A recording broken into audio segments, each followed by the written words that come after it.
How's it going, everybody? Welcome to the channel. This is Big Day Dave, and this is another live stream post episode 18. How is everybody doing tonight? I hope everyone out there is doing fantastic. To be open and transparent, I had a little bit of technical difficulty right before I got onto this stream, so I don't know who's all out there right now. So go ahead and give yourself a shout out in the chat. Just let me know that you're there. See, I know I saw prior to my computer going down. I saw, who was it? Jody, Dust Bunny. Jody, how are you doing? Hope you're having a great day. Dust Bunny, I saw you out there. I believe I saw Crimea River, but I saw that they were having to leave us, so they're not going to be here for the stream. I hope they have a great time. Well, it said.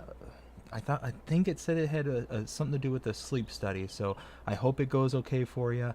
I hope you have yourself a good night. Jody, I'll be honest with you, it's been a little off today.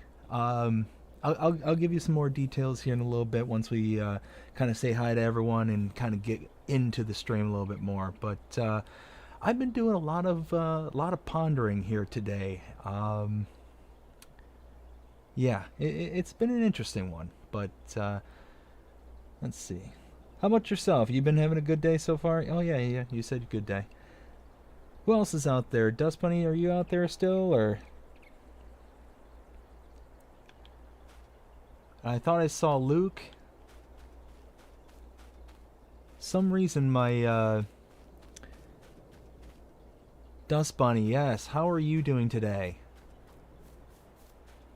Let's grab.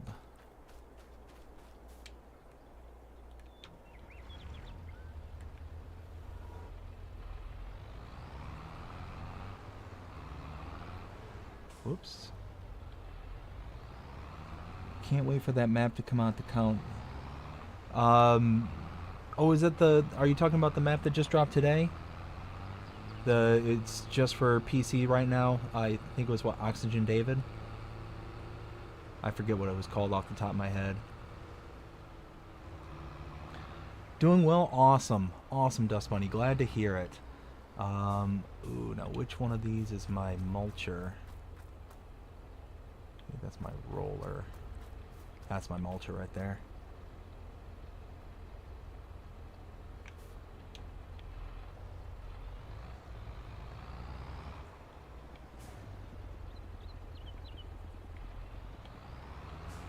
Plan on doing soybeans? Nice, nice.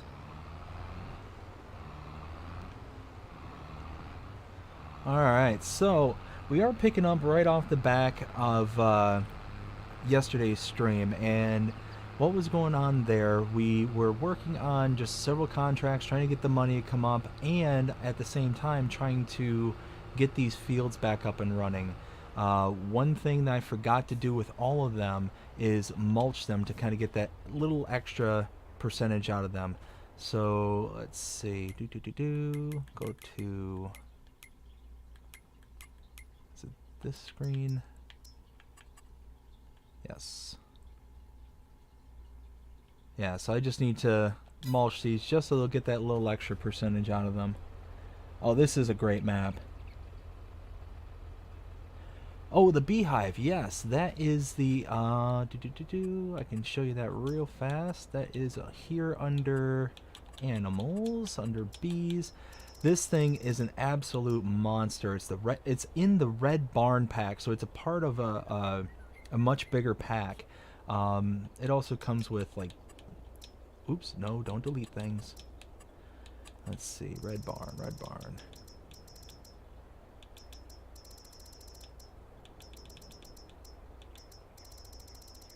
Wait, oh, here we go. So it's got, you know, like sheds, and it's got some silos in there as well, but it's a part of a much larger pack. But I accidentally stumbled across this one. I completely forget where I was. I think I might have been on one of my testing maps, and that's when I actually saw that it had like 132 beehives associated to it, and I was like, whoa, that's got to produce a lot. So I ended up testing it on, I believe it was my No Man's Land. Yes, words. That's about how today went. I tested on my No Man's Land uh, testing map, and it was just producing like I've never seen a beehive produce on this map. So yeah, it was one that I knew I had to give a try. But as I was mentioning before, we're just off the back of the last live stream where we were trying to just raise whatever money we can in preparation for what I believe is going to be tomorrow's, pending any map tours, specifically map tours. If map updates are the only thing to drop tomorrow, then I can generally do editable content and the updates. It just really kind of depends that if there's a map tour involved, then there's so much research to do prior to the actual recording that it's pretty much kind of a one and done kind of thing. Let's see. Could I find... Where could I find that on the mod hub? So if you do a search on the mod hub and type in the red, what was it called? The red barn pack.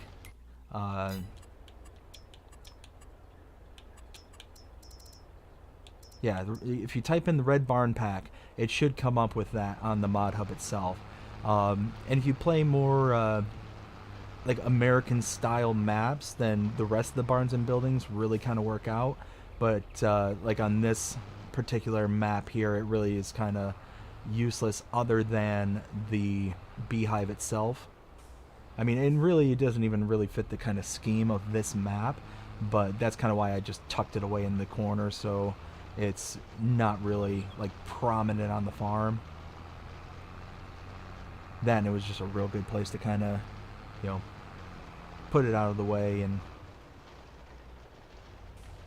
not incur a bunch of building costs as well.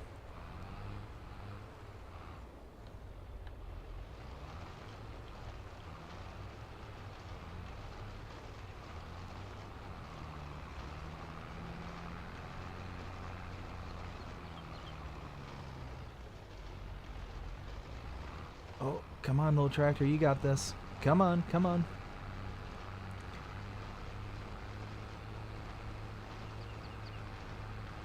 Oh, the family's doing fantastic. Spent the entire evening with them. The day was kind of hit or miss, not necessarily with the family, but just had a lot of stuff going on with work today. So I'll go ahead and get into that. So, being a YouTuber, and I sometimes hesitate to call myself that, but it's I'm not a stranger of coming across comments and stuff like that that are very rude at the minimum and outright, you know, just grotesque. And today I just came across one of those where I was already kind of in a weird mood with work. There was a lot of stuff going on, things that were pulling me in about a million different directions, and I just so happened to just kind of take a break from that and looked at my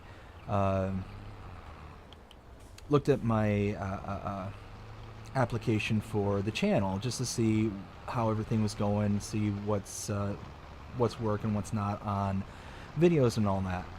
Well, as I was going through, I saw a new notification pop up for a comment, so I went to read it, and it was just one of those where the particular user was not very kind and whatnot. And again, it's one of those, you know, I personally, I don't care what anybody has to say about me, about the channel. That's just kind of how I am. But it was that, coupled with everything that was going on, it just got me kind of really thinking about how people can be sometimes, how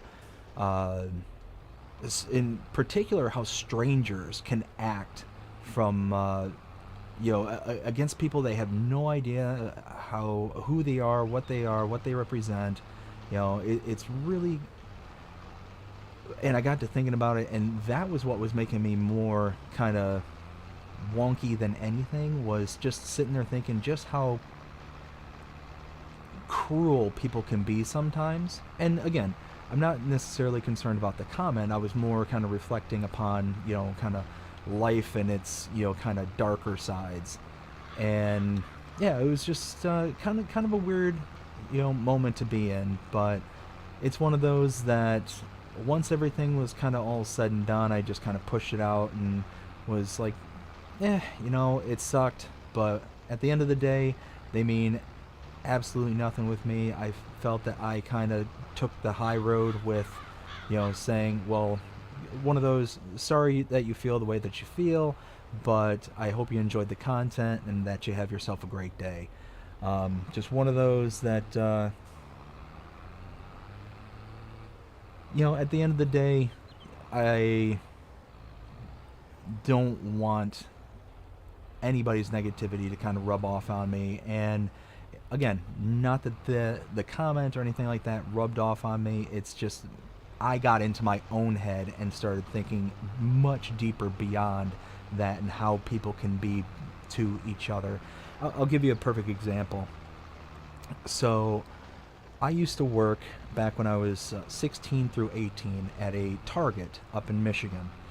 And at this particular location, I worked as a cashier. I worked there as a cashier for over 2 years. As I worked there, there was one lane in particular, and I always to this day remember it was aisle 9 on the checkouts. And the reason I remember this lane and the lane number is specifically because of this specific interaction. I had a woman come into the lane to get ready to check out. Well, the way that the carts were designed in those days, they really were, and they still are, they're very kind of unique in their design, and they're like child seats. They're all like plastic and all that stuff, and they were the same way back in the day. Not same as the design, but just unique. Well, she had one of those car seats where it's supposed to like latch into a grocery cart kind of thing. But in the Target carts, and people used to do this all the time. I used to see parents do this all the time, where they would turn the seat sideways so the kid would fit while still in their car seat. And we're talking just a little itty bitty baby. Well, she was coming up to my lane, and in this lane there was a giant pillar that was very obviously what was keeping the roof above our heads from falling down. As she came, into the lane, she ended up turning and slamming the turned sideways car seat into the pillar, and then which knocked the baby and the car seat over onto her. Thankfully, she caught the baby, but in her, panic at that point, she starts screaming at the top of her lungs at me, yelling at me like I built the building, that I designed it, and that I threw her kid into that pole. And she was calling me everything under the sun at that point. I mean, she was just taking all of her anger out on me. And that's when I saw this comment, that's what I started thinking about. Was that experience, and several other experiences that I've had in my lifetime with just random people just completely either losing their minds at me, or just stories I've heard over the years. I've had a family that's been in like food industry, again another good example, for almost their whole lives, and they told me some doozy stories about people who were just completely rude. And these are people who handle your food, and you're sitting there coming to them and yelling at them and screaming and hollering. And it's like, me personally, I don't want to be confrontational. Now, here's the thing is, if somebody poses a threat, then I will address the threat head on. I am not afraid to meet the threat with force when necessary, kind of thing. But if I don't have to be, angry, upset, or anything like that, then I tend to just kind of be calm, cool, collected, just how I am now. It's not a, you know, I have two kind of levels, just calm Dave, and when I need to be, you know kind of fight or flight mode, one of the kind of things. So I don't know. Long story short, I just got reflecting on how people can just be so cruel to each other sometimes, so mean and unjustifiably so. So I don't know. It was just me kind of getting into my own head. Um, did I block them, Dust Bunny? No, I didn't block them. It's one of those that, because I kind of took the high road and, said, hey, sorry you feel that way, but it's one of those that the comment itself was crappy. It essentially said something along the lines of, let me think. Hey, you should read a book so you can know more words, or something along those lines. And it was in regards to one of my tops videos. And it's just one of those, like, I'm thinking, it's like, this person doesn't know me. They've only ever seen maybe this one video. Like, to say that to a random stranger, and there's the anonymity of the internet and all that stuff, and it just makes people, like, more brazen and more kind of bold to just be a jerk kind of thing. But it's one of those that the way I'm going to approach it is to not necessarily block this person, but to continue to try and put out as good a content that I can, and hopefully one day they come around and say, you know what, I was a jerk. And however unlikely that scenario may play out, but it is what it is. Like I said, I'm not going to let somebody bug me to that degree. It's more, I got into my own head and kind of made my own self kind of just bleh kind of thing. But I'm here with you all. I'm doing far, far better. It's one of those that it was just kind of, couldn't get out of my own headspace. But yes, humans can absolutely be, absolute cruel monsters. But the great thing too is we are also some of the most kind and compassionate out there as well. So I like to think that for every cruel person that's out there, there's at least one person out there who has a kind, gentle soul, who just wants to just do what's best for the world, kind of thing. And that might make me naive, or it might make me kind of a glass half full kind of person, but that's just how I kind of want to choose to kind of go about things, because it's just one of those, you get what you put into this world. And I genuinely believe that for all the good that you put into it, you're going to get something good out of it. Might not be in this lifetime, but it's one of those that it kind of is what it is. So that's kind of my 2 cents. But anyways, enough of the downer kind of stuff. Anybody do anything exciting today? Did anything cool happen? Let's see. You know what? While I got a worker kind of chugging along on this, I can also get to work on this. So, I had a problem after the stream ended last night. As you can see, we got these little lines every once in a while of grass. The header worked perfectly. Ryan, hey, how's it going? From England. That's, my age is going to show here in just a second, and I apologize for this, but I grew up, you know, I was born in 1983, so it was just before the internet started to really kind of get humming and whatnot. And to think that, I would be, having conversations with people all over the world, I never thought when I was a kid that that would even be a thing. I would always thought I'd just be in my hometown, little in the middle of nowhere kind of thing. But now everybody is just so connected and stuff. That's really cool. So how are you doing, Ryan? How's things going today? Oops, wrong buttons.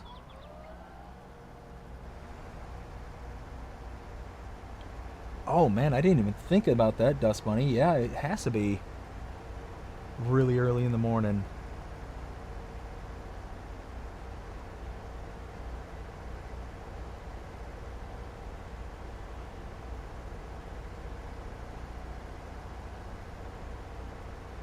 Hey Ryan, thanks for subscribing. I appreciate it.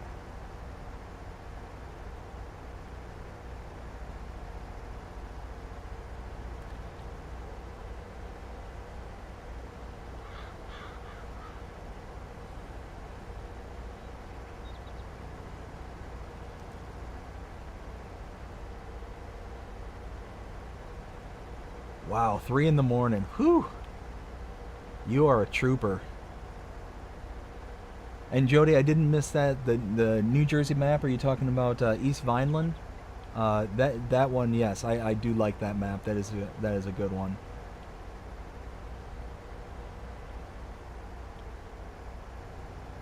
And you know what? Before I forget, kind of have to uh, get a couple things out of the way. I want to give a huge shout out to Crimea River. As you can see, their name scrolling across the top banner. They were the original BDD farmhands. That is the membership portion of this channel. They are the first and currently only Tier 2 member. Just want to again thank them for signing up, for being a member. It is greatly appreciated.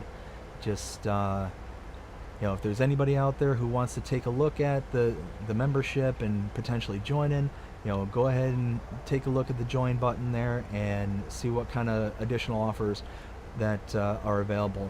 Just so you know, we are a small channel at the moment, so the little extras that you get are small at the moment, but the more and more people sign up, the more and more things that can be offered in the future.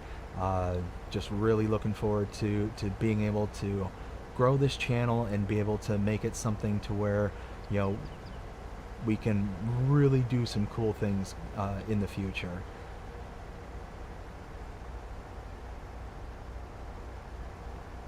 Let's see. Barnsley fan football. I'm sorry, Ryan. I'm not terribly familiar with that.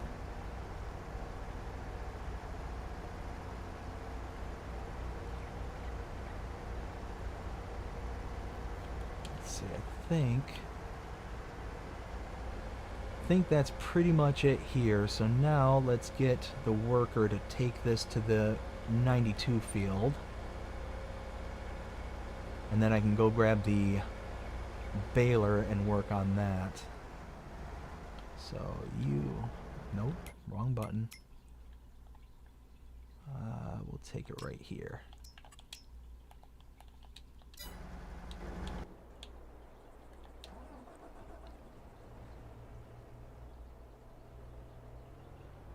Okay.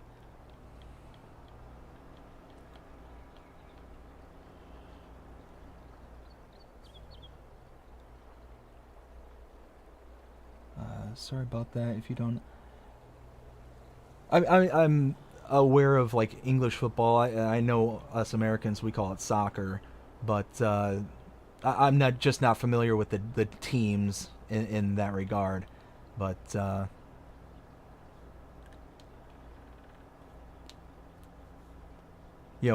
obviously I'm aware of like the big names like the Manchester United and Liverpool and I think like no, I don't. I'm not sure about Blackpool, but yeah, like I said, just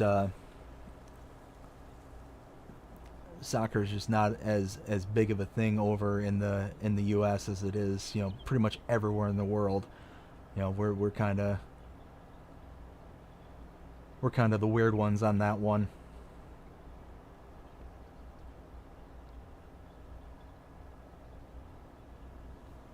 But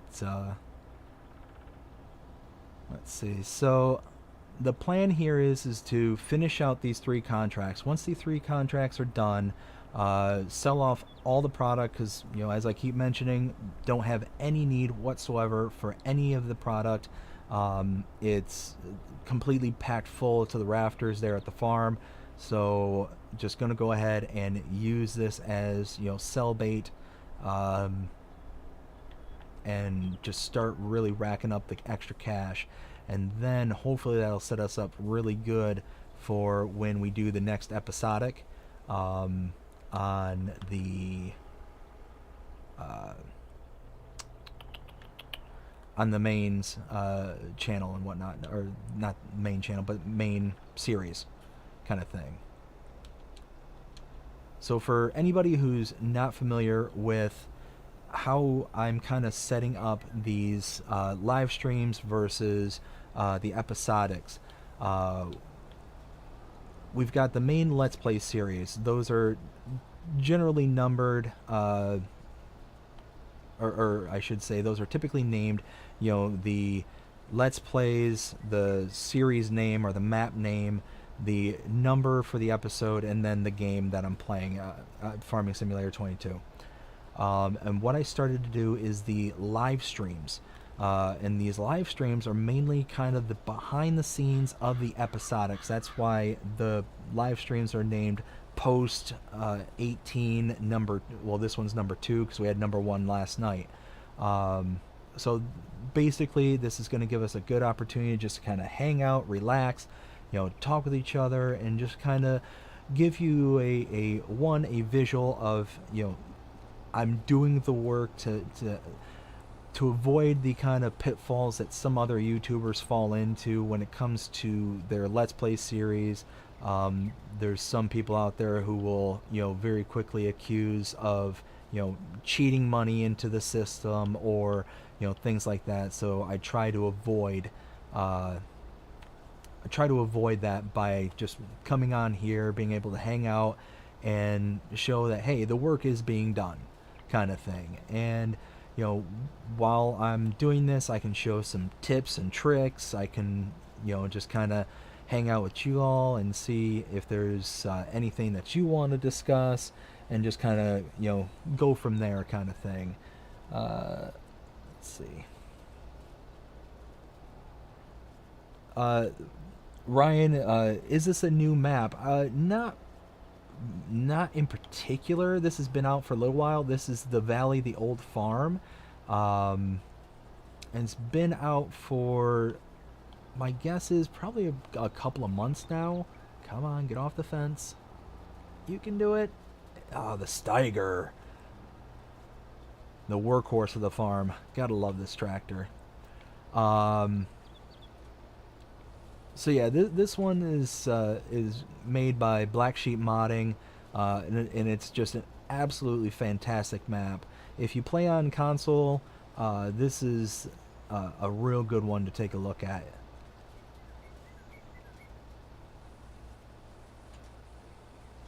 And this is a remake from the from at minimum the FS19 version, but it may have been out for previous versions than that. But I'm actually relatively new to the Farming Simulator scene. I started playing about halfway into the run of Farming Sim 19, so it's been short-lived. I'm certainly haven't been around as long as some of the others that also do have YouTube channels and whatnot. So oh, come on, get back over. There we go.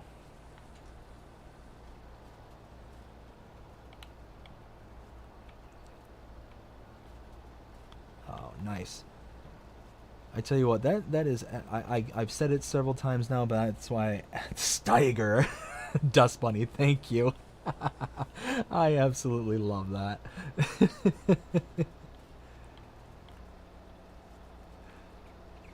So for those that are not familiar with that, we discussed that in yesterday's live stream, and the the kind of joke behind it is me being a child of the 80s and 90s.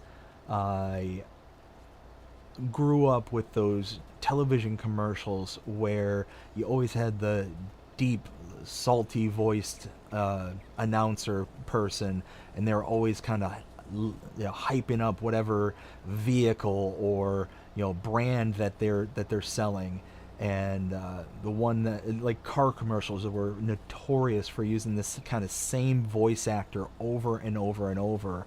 And it just, for whatever reason, when I said the name Steiger, that's what came rocketing into my brain, was that very specific 90s voice actor. And it's like the Volvo XJ90, kind of thing. But in this case, the K Steiger.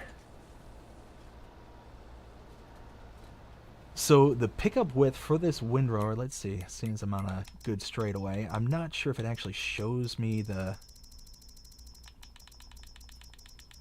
Oh, there it is. No, so it doesn't actually show the width of the pickup, but I mean, it is absolutely huge, the width. Here, let's turn off the windrower. I can give a quick demonstration. So you can see just how far off I am and how far it's picking up. You pretty much got an entire bale's width, or a baler's width of room on top of that on both sides. So, oops, I'm going to have to come back and pick that up.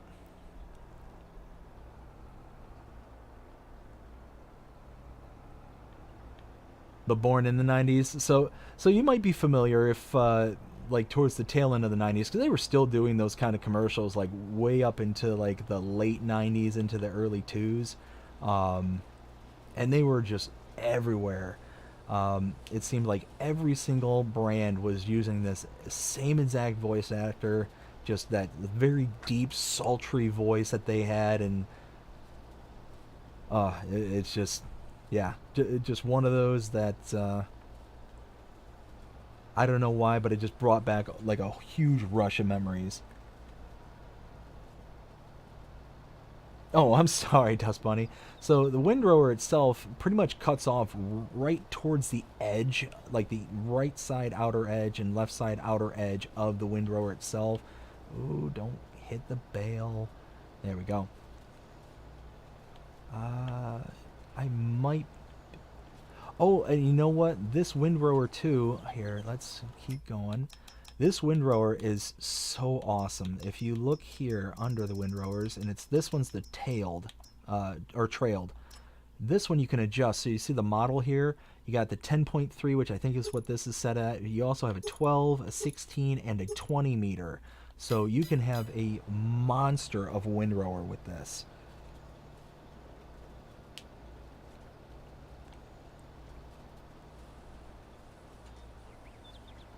Pick up that one right off the side there. Yeah, and at the moment I've got this set to the smallest limit, but I've actually been kicking around the notion of actually bumping that up to one of the bigger, not the larger sizes, but maybe even like the second larger one, or not the second to larger one. Words, I swear I can do this. Second from the bottom is essentially the 12.3 or the 12.2 size is probably the one that I would go with to upgrade this one.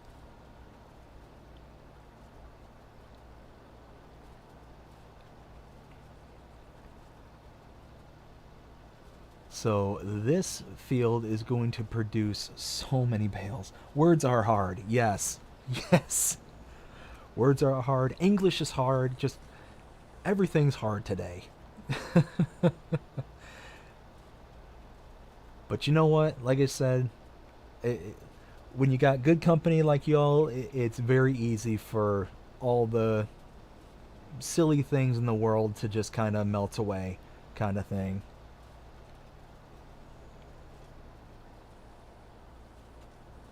Oh, there we go. Stay away from that fence.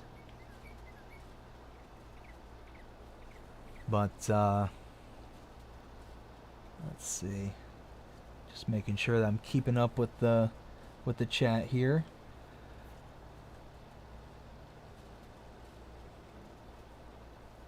So yeah, I hope everyone's getting excited for the next episode. I've got a couple of really cool ideas for the next one. It's one of those that I think I want to make things just a little bit easier around the farm, uh, but I'm not 100% certain whether or not I'm going to go through with it. It's one of those that I've done similar things to it in the past, but not this particular item that I've used in the past. So it's one of those that I'm kind of on the fence as to whether or not, because I already have something that's, kind of doing the job. But, if you can make something simpler, if you can make it a little bit easier, then it kind of, works out better for everyone in the end, kind of thing.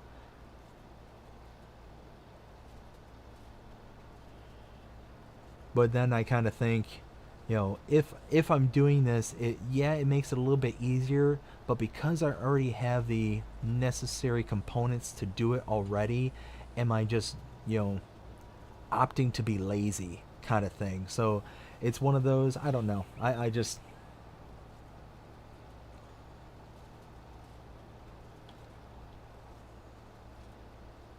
Oh, Dust Bunny, I appreciate you saying that. Yeah, and it's one of those, like I said, what was said today, it didn't bother me, like, whatsoever. Like, I understand that there's going to be people out there who just, I'm not going to be their cup of tea, and that's fine. It's completely fine. I don't need to be, liked by everyone, kind of thing. Um, I tend to be one of those people where I have, you know, in real life, have a few amount of really close friends, and that's all I need. If I have, I'd much rather have one or two people close by, that I could, know that if ever in a pinch or whatever, that they would be there, that, like, the ride and die kind of people, the people who are there for you no matter what. So I've always kind of had that mentality of, I don't need to, have every single person out there be 100% the greatest to me or anything like that. And like I said, just some random person on the internet isn't gonna, knock me down. It was my own headspace that just kind of, took me to, places beyond that kind of thing. And that's what I kind of got more hung up on than anything. But no, like I said, it's one of those, is what it is. The day is almost over. We're almost into a new day, and that's the great thing about having new days, is that you can leave them behind, and especially those bad ones, and you can look forward to what's to happen in the next one. So, like I said, that might be my glass half full kind of mentality going, but I don't know. It's served me well up until this point. And it's always, I always like to try and stay positive, look towards the positive things in life, because, there is so many negative things going on in the world today, that it would be so easy just to kind of, get nasty, be nasty with all the craziness and whatnot. But like I said, I truly believe that you get out of this world what you put into it, and that's why I always try to be, kind, and do the right thing, kind of thing, to the best of my ability.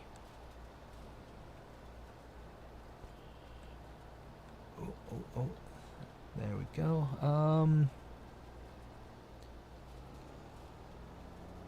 People like that, if they don't like what they see, they leave and go somewhere else. I mean, it's just a game, and there are plenty of content creators to watch. Yeah, absolutely. Like I said, I might not be everybody's cup of tea, and I understand that, and I'm gonna be me, no matter what.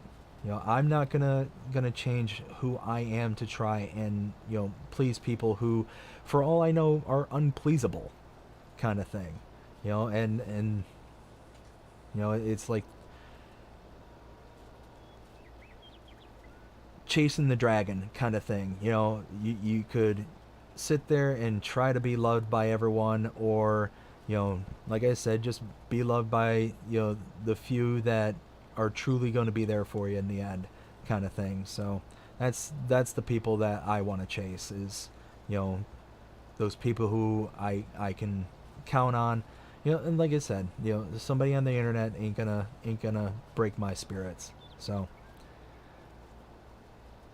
that's why I kind of ended up taking the high road on the comment back, and I'll be honest with you, I did have a moment there where I almost got kind of snappy back, and kind of thing, and I got to thinking about it, and it's like, you know what, it's just not worth it. It wasn't worth it in the end. you know Not worth me getting upset over or nothing like that. So like I said, not a big deal. But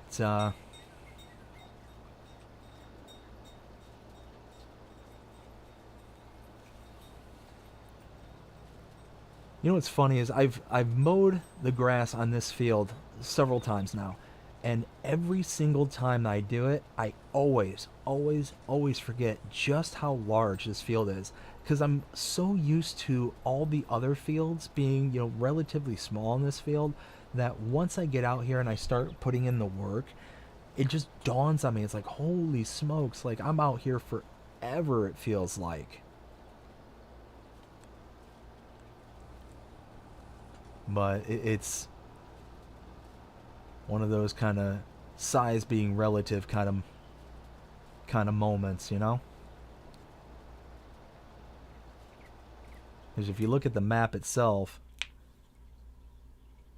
especially like around the starting farm, yeah, right here, you've got typically you start out with field 62 and field 52, or like the two of the three main starting farms or starting fields, and then you have 93 up here, and they're relatively small. Now you take a look at this one here, 86. You can put every single one of your fields in there and some. So it's definitely got a fair bit of space on this. Now this would be a field that I would love to one day be able to like purchase and like make it my own, have all this product be my own, because I mean you can see just the amount of bales that I am producing in this is just ridiculous. Like, look at all those, and I'm on the maximum setting for round bales. I'm on the 180 centimeter bales, so it's, yeah, each one of these bales are what, 65 or 7500, yeah, 7500 liters silage.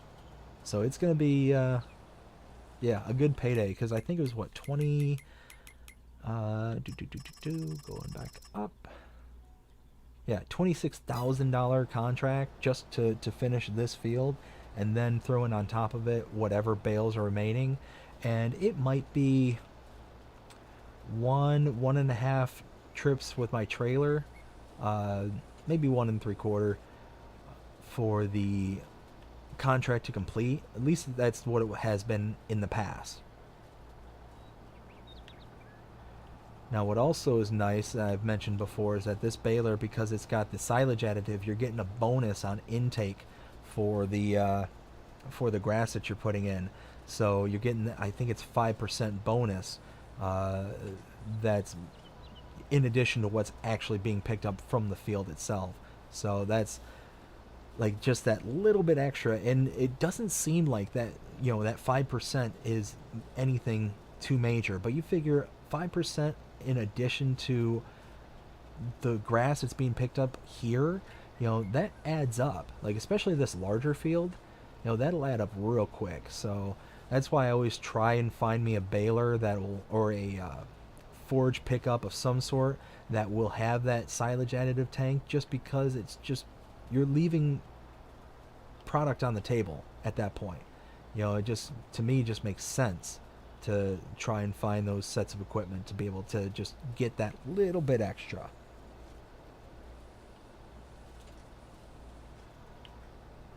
And you know what? The more I keep thinking about it, the more I think I'm going to upgrade this windrower to the next step up. And I think, if I remember right, I had it at one point at the 12.3 meters, but I downgraded it, and for the life of me, I cannot remember why. And you know what's going to be funny is if I am thinking of the right moment in time and am not just like completely, you know, making up stuff, which I don't think I am. There was a reason why I downgraded to the smallest one. Oh, you know what? I remember now. I know exactly why. It's when I had Little Blue, and that was the only tractor I had besides the little Massey there at the farm. So Little Blue couldn't pull the windrower and the baler I had at the time. That's what it was. So I downgraded to the smallest one possible to be able to cope with the lack of power that Little Blue had. Okay. Oh, that's, yep. I just jogged my own memory. Love it when that happens.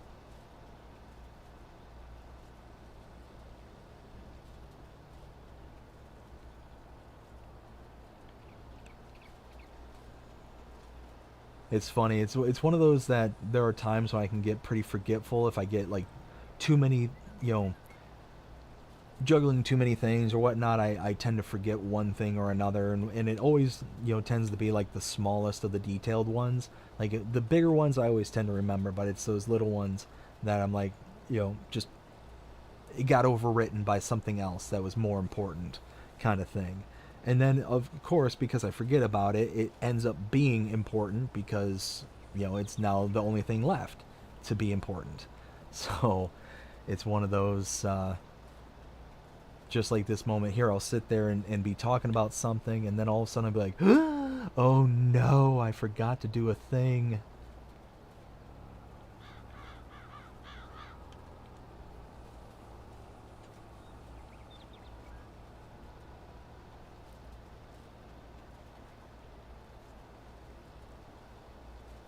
Wow, 300 bales. Like, that's quite a bit of bales for one baler.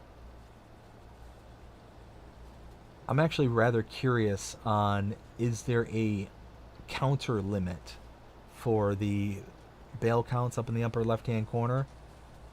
You know, I've never used a baler long enough to be able to get like really high numbers, so I wonder if like there's a digit limit. I'm sure somebody out there has reached it.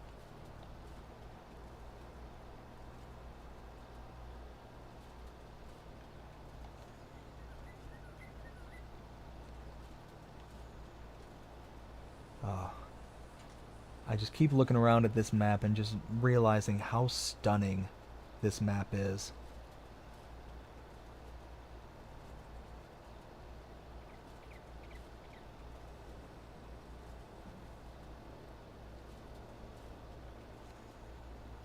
So now that summer is starting to approach an end, you know, we're at we're at 4:42 in the afternoon. I think I need to start doing things that are going to prepare me for the winter. Um, what ended up happening in the episodes leading up to this point that we're at here is, so no, not all 300 from this field. This is just from the start of when I got this baler. So I just haven't reset the counter or anything like that. But no, it'd be nice if all 300 were here, but no, it's if I'm not mistaken, there are bale limits for this game, and I believe, and I could be mistaken, I believe for the previous gen consoles, so that'd be PlayStation 4 and Xbox One, Um, those bale limits are set at 200. So once you reach 200 bales on the screen at any time, then it basically starts screaming at you. It sends you the text message across the middle of the screen saying you've reached bale limit. Get rid of some of your bales, kind of thing. And I believe the new gen, the current gen consoles, that'd be the PS5s and the Xbox S and X. Those are 300 bales on the screen at one time. Oh, just gotta give the bale a little kiss.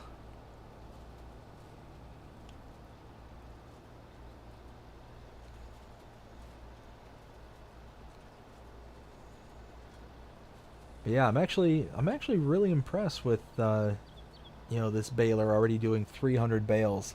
That's it's one of those that I'm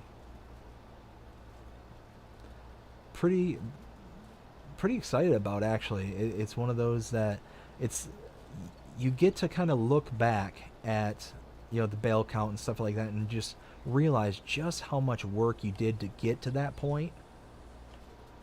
And it's really kind of satisfying to be able to be like, you know what, I did that. Like case in point, the one screen that I don't think a lot of people pay too much attention to, and I could be wrong about this, but this stat screen here, you look through this and you see just all the stuff that you've done. Like on this particular map, I've done almost over 1,700 bales just on this map alone. I've got currently 113 hours on this map. For this particular Let's Play, for this whole series kind of thing. Like that's a lot of time to dedicate to stuff kind of thing. And it's cool that this exists in my opinion, because then you get to see how many hectares you worked, how many cultivating hectares you have plowed, sown, sprayed, like all that stuff. And it's like you can kind of go back and like, you know what, I really worked hard and I did a thing kind of thing. And it's kind of a cool visual representation of how you've spent the time kind of thing. And now check it out, it's all done, all baled, ready to go. Let's go ahead and tuck this away. Nope, that lift. And again, similar to the last one, I'm going to go ahead and have a worker take it over to the farm. I'm going to get the mower going on the last field, so that way I can come in with this one here, and then I can grab my truck, the trailer, and just do a big old sweep around the map to be able to get everything that's necessary. Now hopefully the worker, because this is a wiggle bottom tractor as we have affectionately come to know it here on the channel, hopefully the worker can make their way over properly. I've found that sometimes with the wiggle bottom tractors, the AI worker wants to, especially right up here at the bottom of this hill, wants to just make an immediate right and crash into the fence for some reason. I don't know why, but that's just what they do. But nobody claimed that the AI was the smartest of the AIs.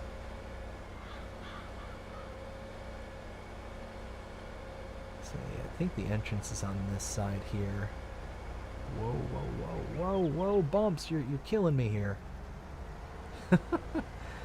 Yeehaw, everybody! Buckle up. Well, I thought the entrance was over here. Is it out here on the road? Not like it really matters. I could just cut through the field right here.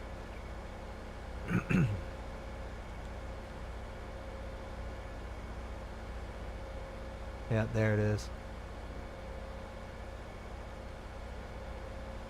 And that should just show just how used to the Let's Play I am. Is I now, out of kind of habit, try and stick to, especially on maps where there is a dedicated entrance, I try and stick to the entrances and exits, and be able to make it look a little bit more believable and authentic kind of experience. And I'm certainly not Mr. Realism when it comes to the Let's Plays or anything like that. I'm certainly nowhere near as realistic as some of YouTubers I've seen out there. There's some YouTubers that all they'll use is the realist of the real equipment. They will only do realistic like passes, like using the combine harvester. At the end of each pass, they'll raise the header up and they'll adjust as they need to, only using the amount of space that they have available to them. Like they like really take it to the next level kind of thing. And hey, that's really cool, but it's also one of those things that unless you're like really wanting to see like that true oh hey, it made it. I just noticed the tractor's there. Oh hey, and there's a tree. George of the jungle, watch out for that tree.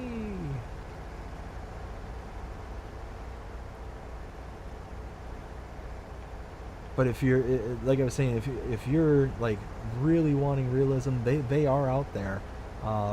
But I don't know if I have the patience to be able to do something like that. Like it's I don't know. It might be a cool little challenge one time to have a Let's Play where that's all I do is trying to be the most authentic and realistic to how all the individual procedures would be. Lift the harvester header and do all that stuff. But I don't know if that would really kind of go over too well, because I think that would really kind of slow down the gameplay kind of thing and really kind of drag on things. I don't know. What do you all think? Do you think that would be, something that y'all would be interested in watching, or I don't know. I just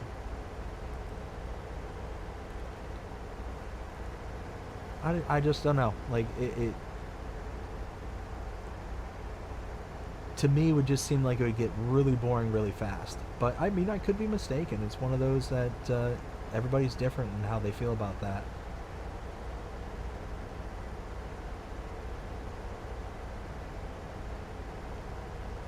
But it was funny as speaking of how different people's opinions on certain things can be.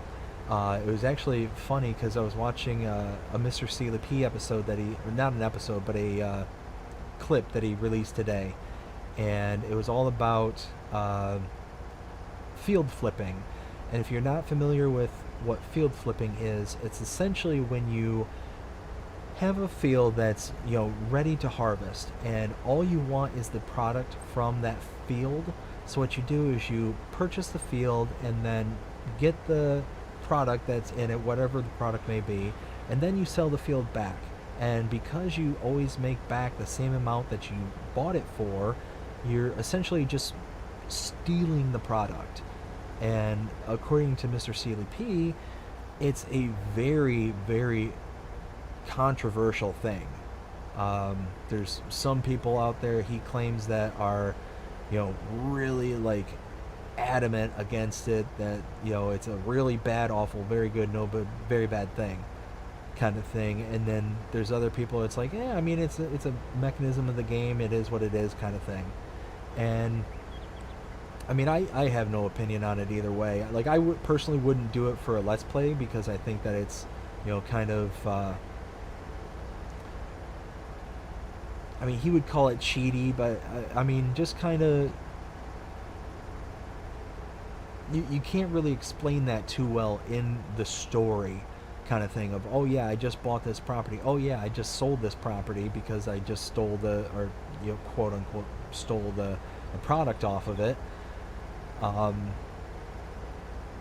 it's just one of those, like, he took it a step further today and showed like a whole new version, like basically field flipping 2.0. It was absolutely crazy. So essentially what you do is, and it's really intended for the specialized equipment. So when you've got potato contracts and sugar beet contracts where you're using like the really big cotton contracts, you've got those really big specialized and expensive pieces of equipment. So what you do is you accept a contract where you're borrowing all the specialized equipment. You use all the equipment and you get all the product off the field that you can. And instead of taking any of the product to to wherever the sell point is on the contract, what you do is you just store it somewhere. You store it like in a silo, on the ground, wherever. It doesn't matter. But just you can't turn it in to where it's being wanting you to deliver it to. And then what happens is you then buy the land that you were just working on. And what happens is that it essentially cancels the contract. Because what would happen normally if you cancel the contract and you didn't deliver anything, you'd be charged like a missing product fee kind of thing. And it's at a pretty decent premium too, especially if you're talking like cotton or things like that. It can get really expensive, like almost farm crippling expensive. But what he showed is that if you, instead of canceling the contract, you buy the land, it just cancels the contract but doesn't charge you that penalty. You know what? I don't know why I'm doing a third headland when I can just set the worker off and do this. It's because I got, into the talking. But yeah, so you buy the land and then you keep all the product. And then, just like before, you sell the land right back, and there you have it. You have all that product that came from the field, and no penalty. So, it's one of those that I thought that the concept was cool, for those people who want to be able to do it kind of thing. And I'm not afraid of, telling any kind of method of, playing the game.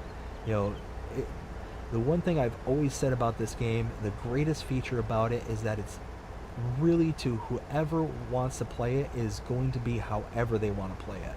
And that's like the really kind of great thing about this is if you want to be that ultra realistic kind of farmer, where you're really kind of homing in on, every little key detail that could possibly exist on the farm, then you can play that.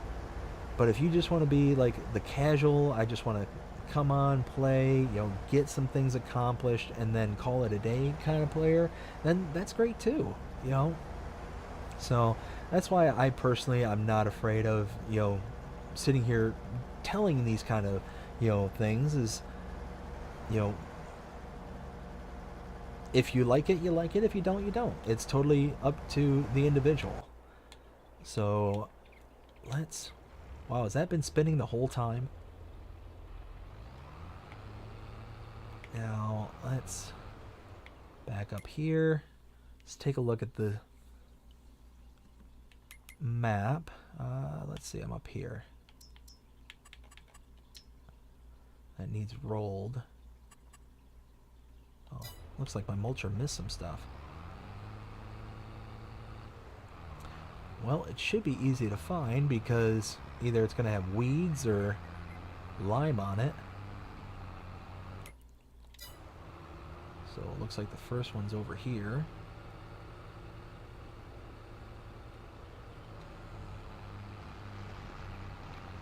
Second one's here. Looks like there's a big old line here.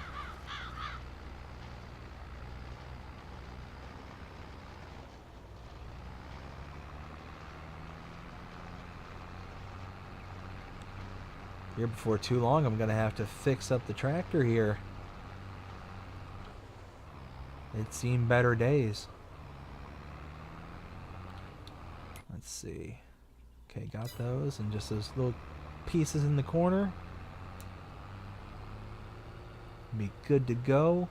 And then I'm going to hit the alfalfa field as well as the grass field of mine.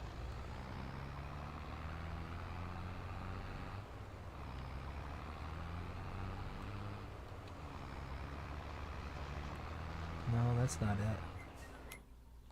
Oh, it's right in the corner. Oh, come on, shift gears. Come on, little tractor, you got this. Oh, yeah, it's right there in the corner, too. Alright, well.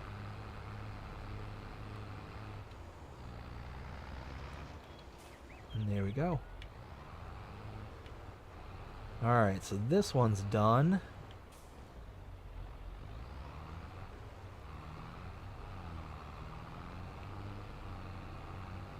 This mulcher is a very good mulcher if you're looking for like a starting mulcher, because if I remember right, it's only a couple $1,000s. It's not expensive at all, but it just works, and it's got a good width to it. It's got a weird folding mechanism where it just kind of folds in on itself and collapses the tires down to the ground, kind of thing. And you can kind of see it kind of skipping about as it folds. It's a little weird in that regard, but I mean, it works. But I don't know why, like, I guess my brain just can't process as to, like, why it would be designed in such a way to fold and unfold in that manner. I mean, probably just because the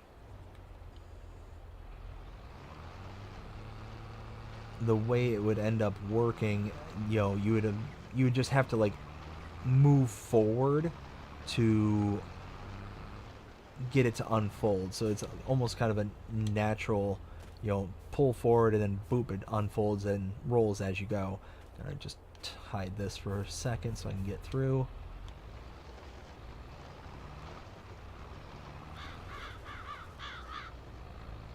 That is another really cool feature about this map, are the deletable fences for the grass fields. Like, I wish more modders would do that, because it would just make it so much easier. Like, one of my favorite modders, because of their creativity, is Cavalier Roy. Their maps are like, in my map tour for, I think it was Maple Farm, I believe I called it like the most modular and customizable map for FS22. And it was because you could literally deconstruct every fence and every hedge and like change around the entirety of any farm to be able to suit whatever need you wanted. So it basically gave you all the freedom that a map like No Man's Land or flat map or construction map, like any one of those kind of build it up yourself kind of maps would be. But it was like a map that was already pre-established. It had farms, it had everything necessary to be able to just come on and have have whatever you wanted, kind of thing. That, and they also put in like cows and horses and stuff like that, where, well, not the horses, because I think horses you're limited to like 16 at the highest, but like cows, some of the pens had like 1,000 cows. I think one of them even had like 2,000 cows. There was like sheep that had 2,000 sheep available, just all sorts of different stuff. So this is the alfalfa field, and I'm just mulching it right now. I know I should be rolling it to compress it, but I think it does the same exact thing, because you can see here I'm getting the expected yield back up. But as far as I'm aware, mulching and rolling essentially for the grass does pretty much the same thing.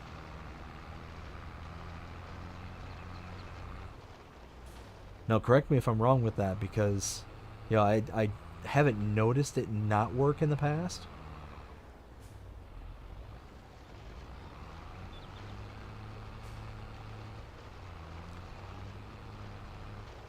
And I've never noticed it like destroy crop or anything like that. So yeah, it's saying mulched and it should say alfalfa. Yeah, alfalfa.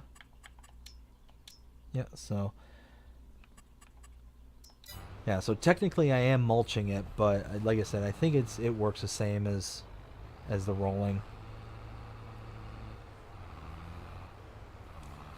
So gonna finish this field and then gonna move over to the other grass field, get that all said and done. Let's see. So this should be You know what? That does say 122. That doesn't say 125. Hmm. Well,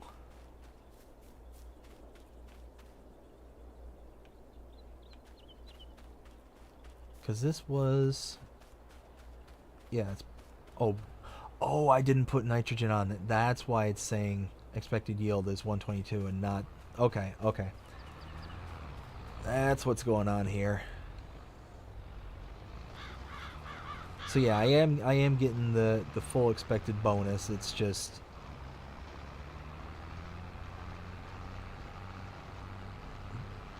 because I didn't hit anything with fertilizer just yet. I stopped when I was going to do it because of the whole I have to figure out what I'm going to plant.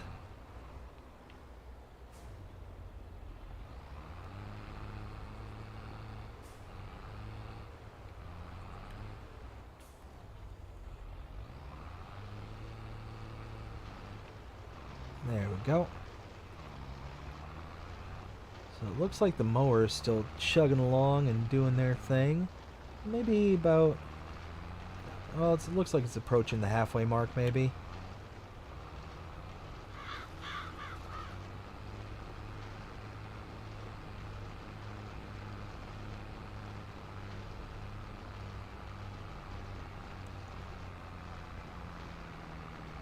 I tell you what, this little tractor has been just an absolute rock star for being just a little two-wheel drive tractor and, you know, very little power. It does what I need it to do. Now, I will admit, and those that follow the shorts on my channel, they will see where I've royally hashed up on this tractor, like where I've made it just a complete wreck out of situations with it.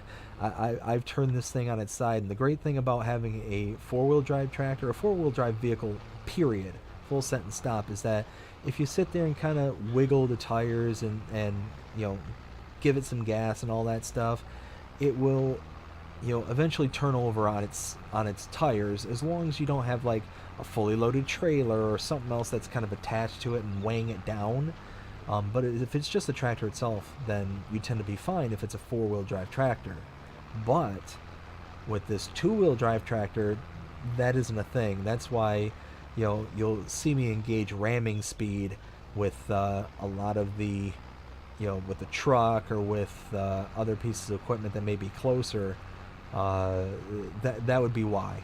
Is one, I try to, at the absolute last resort, is to reset a vehicle, because if you reset vehicles too often, then you start getting penalized. You start eating away at your fuel, at your maintenance bar and all that stuff. So it's one of those, like, you know, do I want to take the big hit on, you know, on the equipment, or do I just want to give it a hit and turn it over and be, you know, over and done with it, kind of thing? And I tend to go with the latter.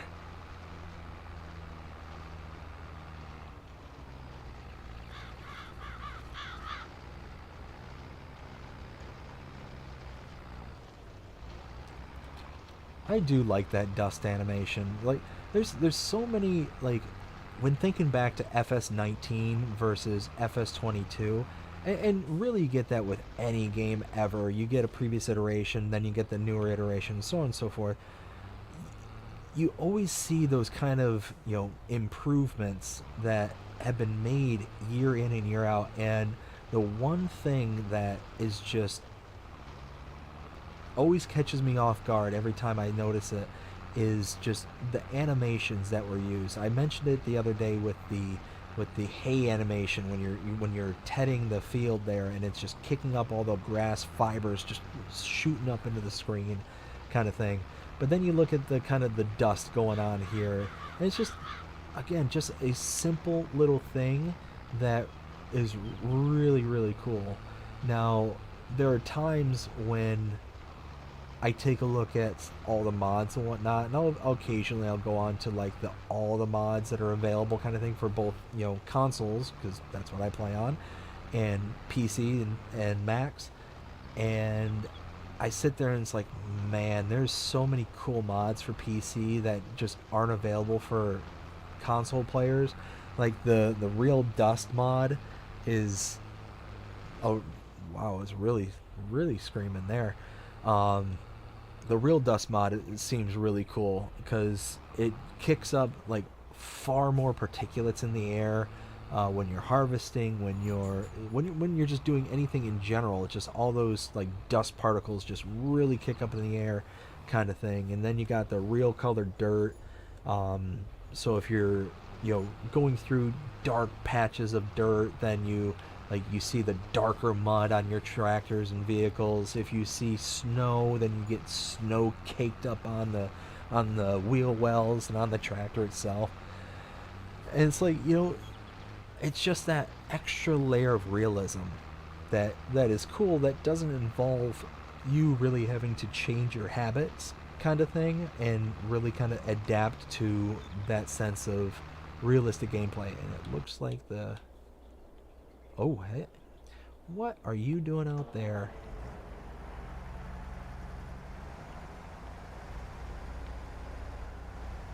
Worker went rogue on me.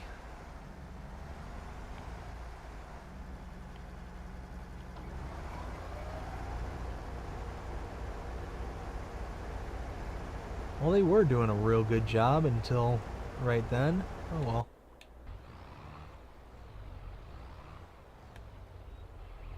So let's see how this is looking here. Nope. And...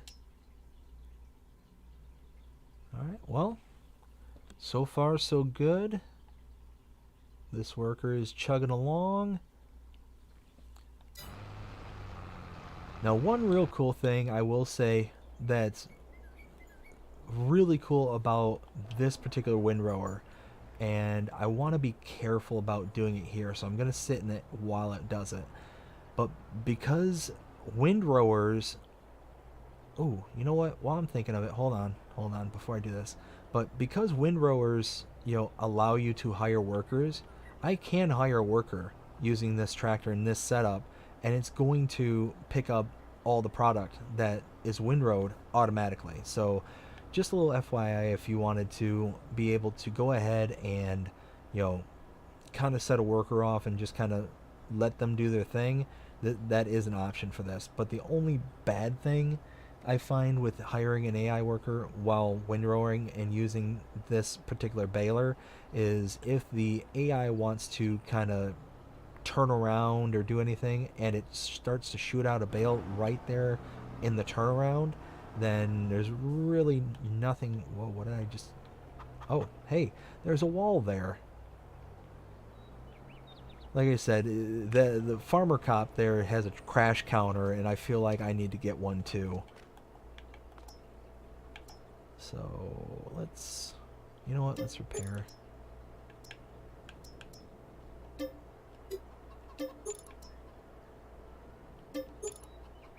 Okay. Customize. What's funny is the 12 meter one is actually shorter than the 10 meter, but it's because it actually has a retraction mechanism in it that makes it do that. When this mod first came out, it took me a while to realize, like, no, it says that it's 12 meters. Well, yeah, it says it's 12 meters, but it looks shorter. Like, I had to like wrap my brain around like what was actually going on, and then I actually used it for the first time and then realized, oh, it's retracting. Okay.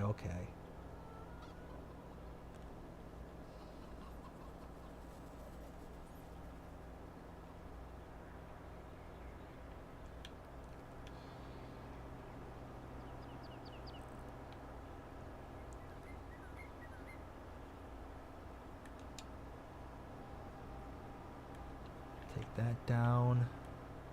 Turn that on.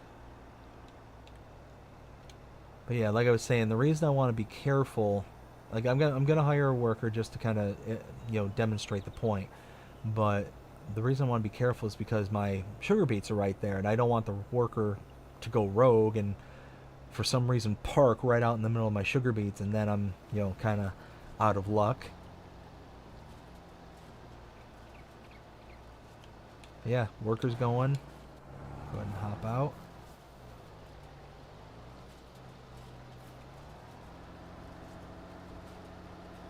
Occasionally, if the worker wants to go really far back, the baler will get tied up in the windrower and all that stuff. So just little things to kind of keep an eye out for when and if you use this mod and want to hire a worker. But it is nice because then you can actually just kind of focus on other jobs and don't have to necessarily do the manualness of the baling and all that. So you see how this one just kind of start kicking out here. And there it goes. Okay. Let's go. Nope. Here. How's this looking? Oops. One thing I'm going to do too, like the last thing I'm going to do around the farm here, is go ahead and... Wait a minute. It just dawned on me. Why isn't nitrogen perfect? Why wasn't the nitrogen good over there? That's right, because we did that in the last live stream. Why? I even had to be very careful about not getting product into the field over here. Did I have it set to manual and not to auto? I have no idea. Weird. Very weird.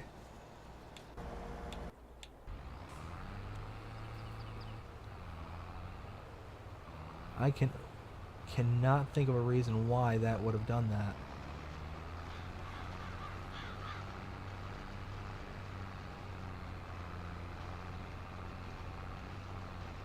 Okay. And that's all done. Let's see. Yep, that looks good to me. Now again, I'm going to show the folding mechanism because it just, for some reason, my brain just can't wrap around. Like, I know you're supposed to just pull forward and then just bloop, it locks up kind of thing. But just, I don't know. Like, it's more the unfolding than anything. Because I think what you're supposed to do is just kind of back up to allow it to... well, yeah, I guess that would make sense. Well, I think I figured it out, y'all.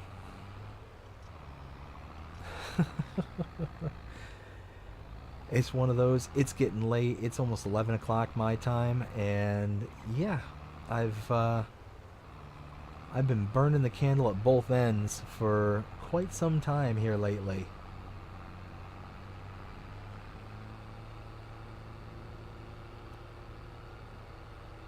But when you're doing something that you enjoy, like what I'm doing here, I really can't complain too much. Like, I've just been,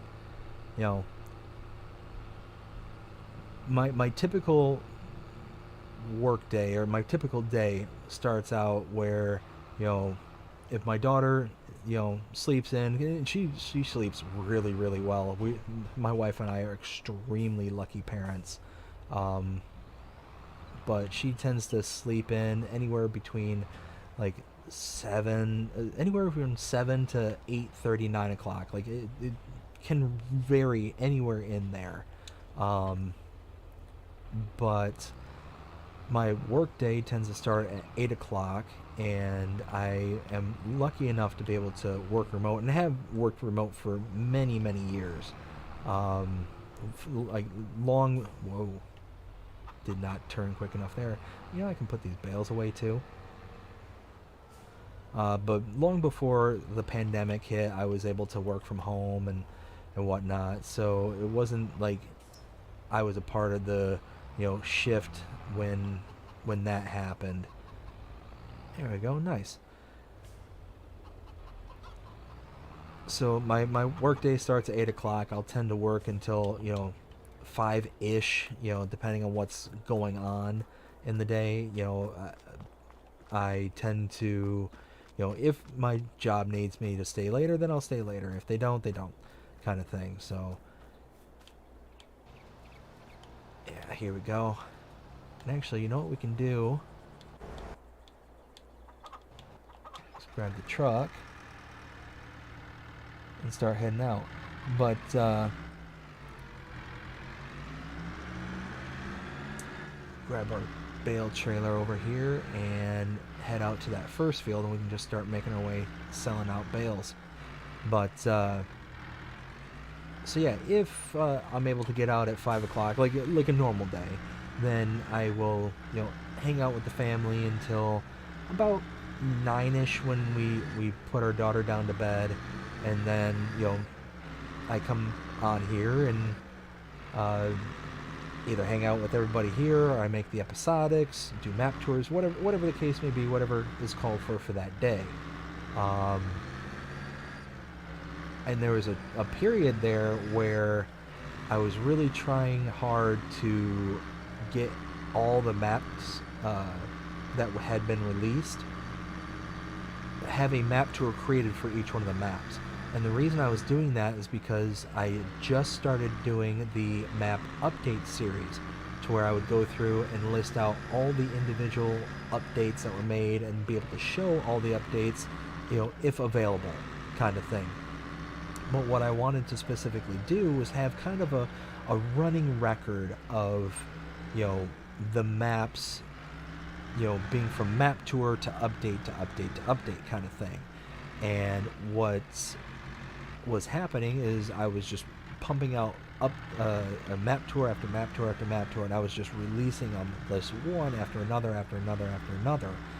And finally it worked out to where I got all caught up, but I was staying up until 2, 3, sometimes 4 o'clock in the morning, trying to get things done. And this was back, when I had like my old computer that would take, 6 hours to render one video to be able to then upload it to YouTube and all that stuff. So it was, it was quite a slog.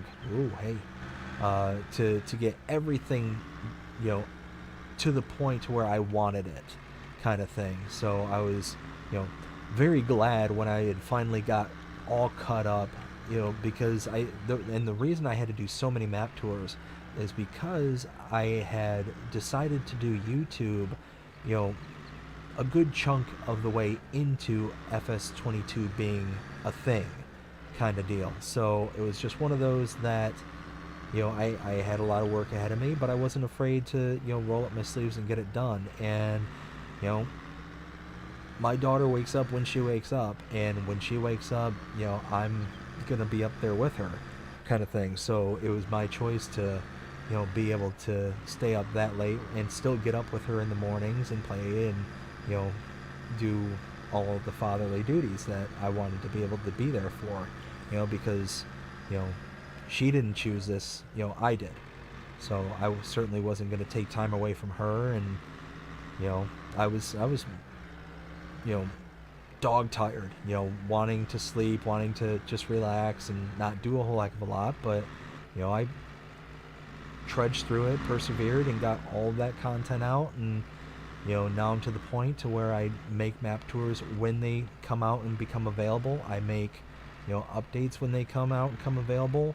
And now I'm doing the Let's Plays when neither one of those two are pressing.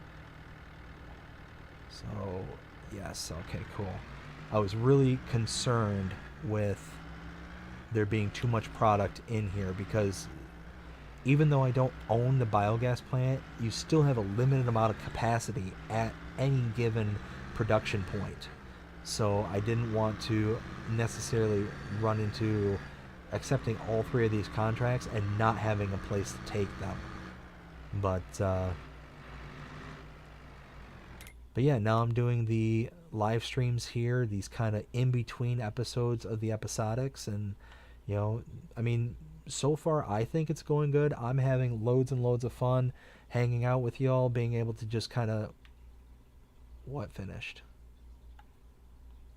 Oh, some reason that stopped. Well, we'll figure that out in a second. But having loads of fun hanging out with everybody, and anybody who comes in that's either new to the channel, greatly appreciate you stopping by and checking me out, and seeing what I have to. Oh, it's because it's not in stop unloading, operating position, transporting position. Now, go. Okay, so most likely it just got hung up on something. Yeah, it's still going.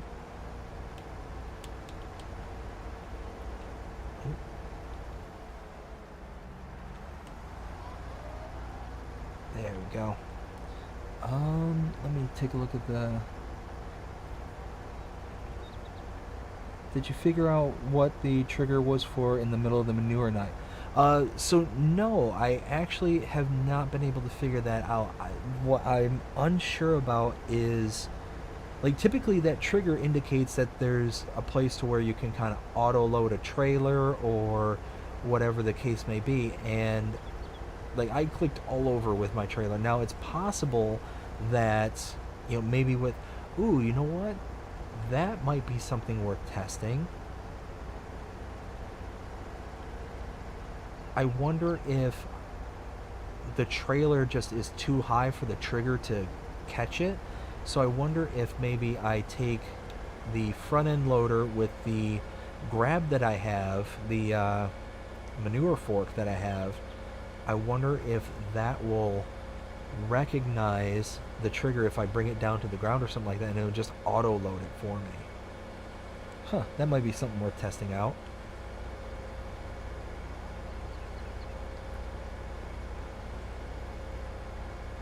So I'm going to take this back.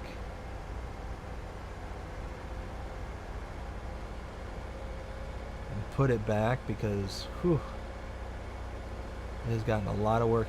I mean, you figure this particular set of equipment here has 10 hours worth of runtime on it. That's a fair bit of time, for one piece of equipment to have.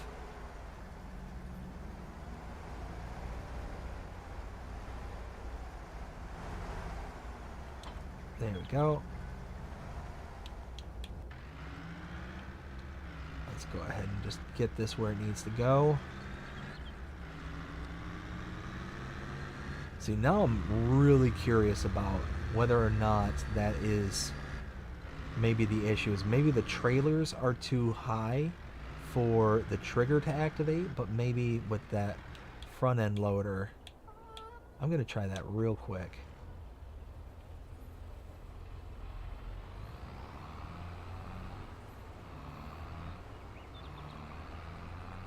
Because the front end loader, like the implements like buckets and shovels and stuff like that, they will still work like the trailer does. It will bring up a trigger when you have one that's usable, but it's whether or not that trigger is actually a trigger, or if it's just more of an indicator that, hey, there's a manure heap here and this is where the manure is going to spawn, which is, after yesterday, kind of what I'm leaning towards is the case.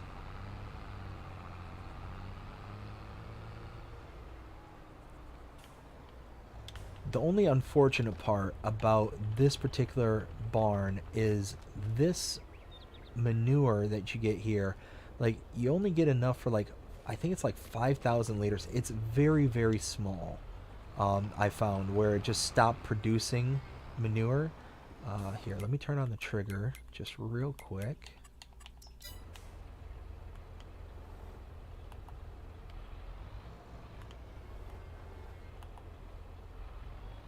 Okay, so yeah, that kind of confirms it for me, because I'm not seeing the start filling or anything like that. Well, since I'm in here, I might as well just go ahead and make a run with the scoop.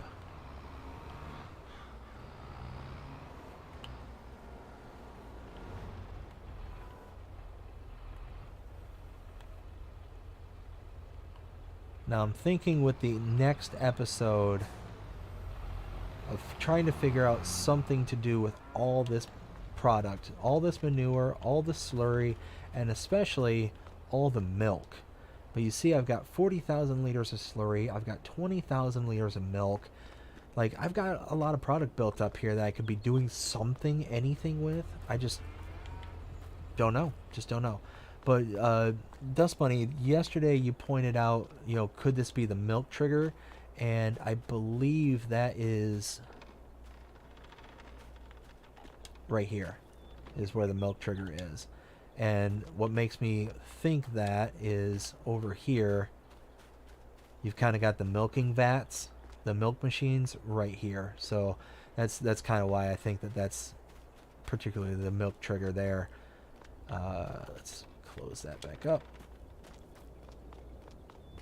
Go hop back into my little tractor here, the little Massey.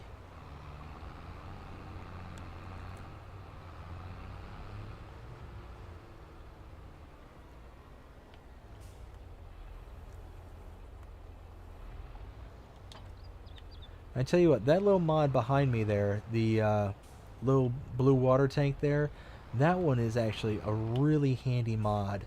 I used it in the background on my Iowa Plains View series because I had several greenhouses on that particular map, and it's just a production that holds water, and if you set it to distribute, you can then load into whatever production will take water. It sounds just really stupid simple, but it really helps out on eliminating just one additional job. Having to take a tanker and then going around to all the various locations that need water, specifically a greenhouse, because it doesn't work for like pastures where it requires water. Let's turn that back off, by the way. There. Now, yeah, let's go ahead and collect some of these. So now I'm really kind of curious as to where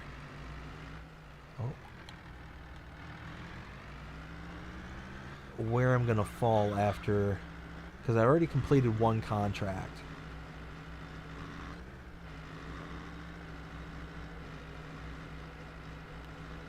I missed some grass there. Oh well, just a little bit.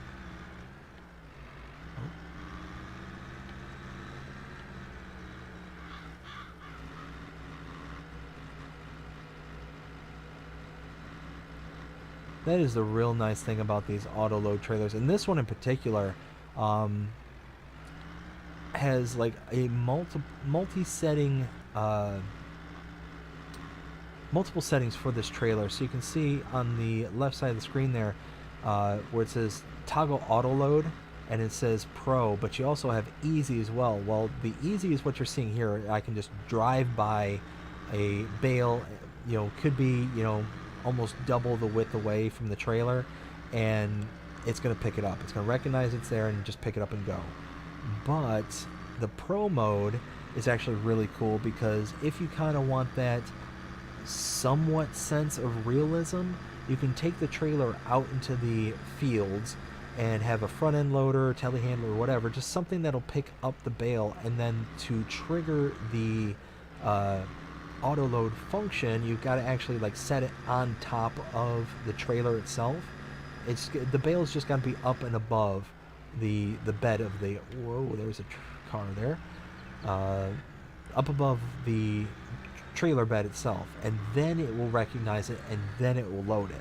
So it's kind of cool, because again, it just gives people just that additional option for how they want to play.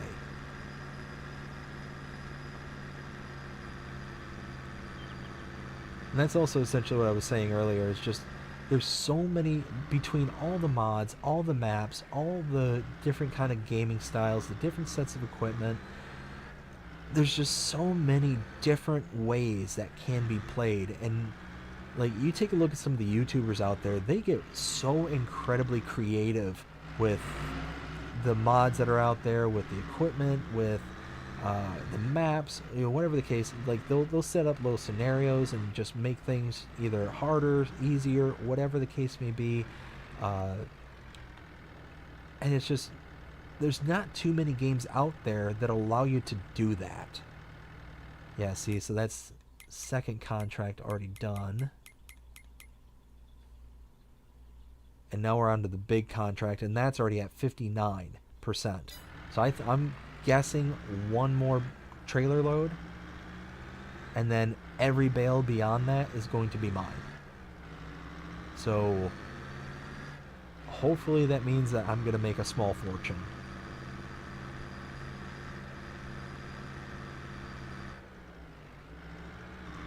And like I said, the last time I sold silage bales, I was able to sell them for, I think, around $44,000 per trailer load,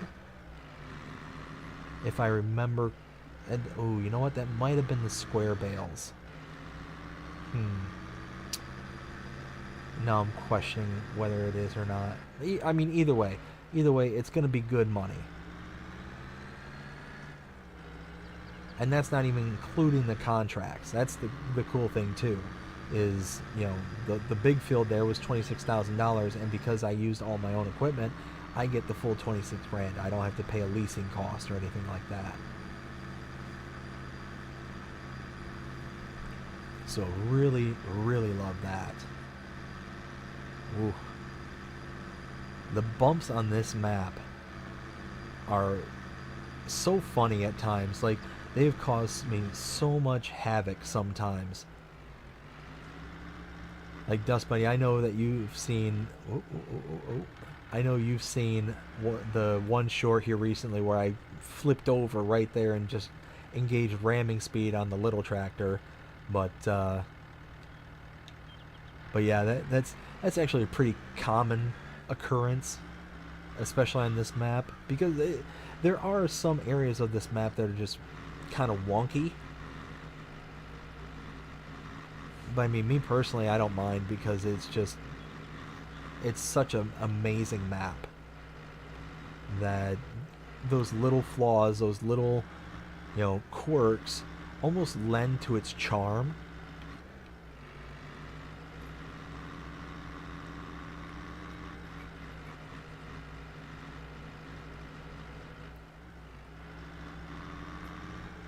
Pick up 2 more.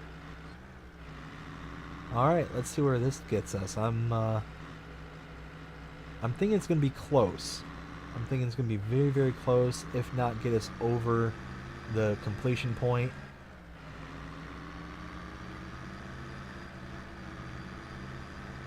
But I'm thinking that I'll have at least a trailer and a half, maybe 2 trailers extra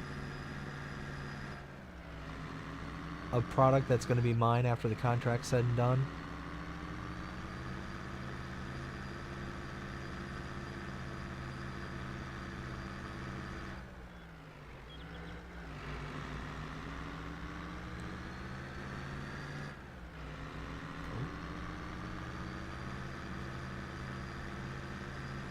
Let's see, so I'm going to head up here.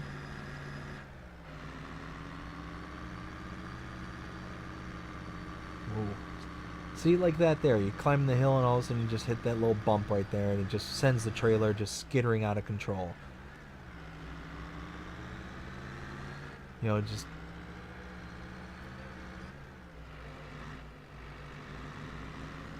do not mind it whatsoever.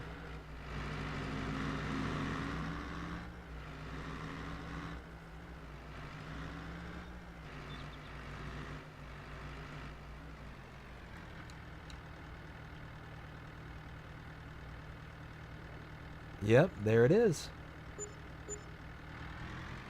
Holy smokes. So, completed all 3 contracts, and with the remainder of what I had on the trailer, made $9,000 plus a $900 environmental score. That is why silage bales on this map, silage contracts, are worth doing every single time. Doesn't matter how big, how small, you always get a really good amount of product left afterwards. And if you're like really cash poor and wanting some extra, money to play around with, this is the way. Whoa, where did you come from?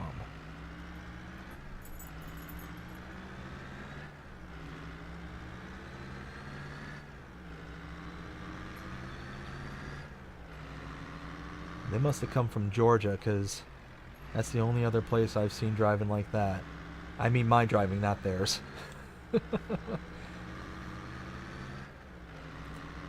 I used to live in a town just north of Atlanta for 2 years, and driving up there,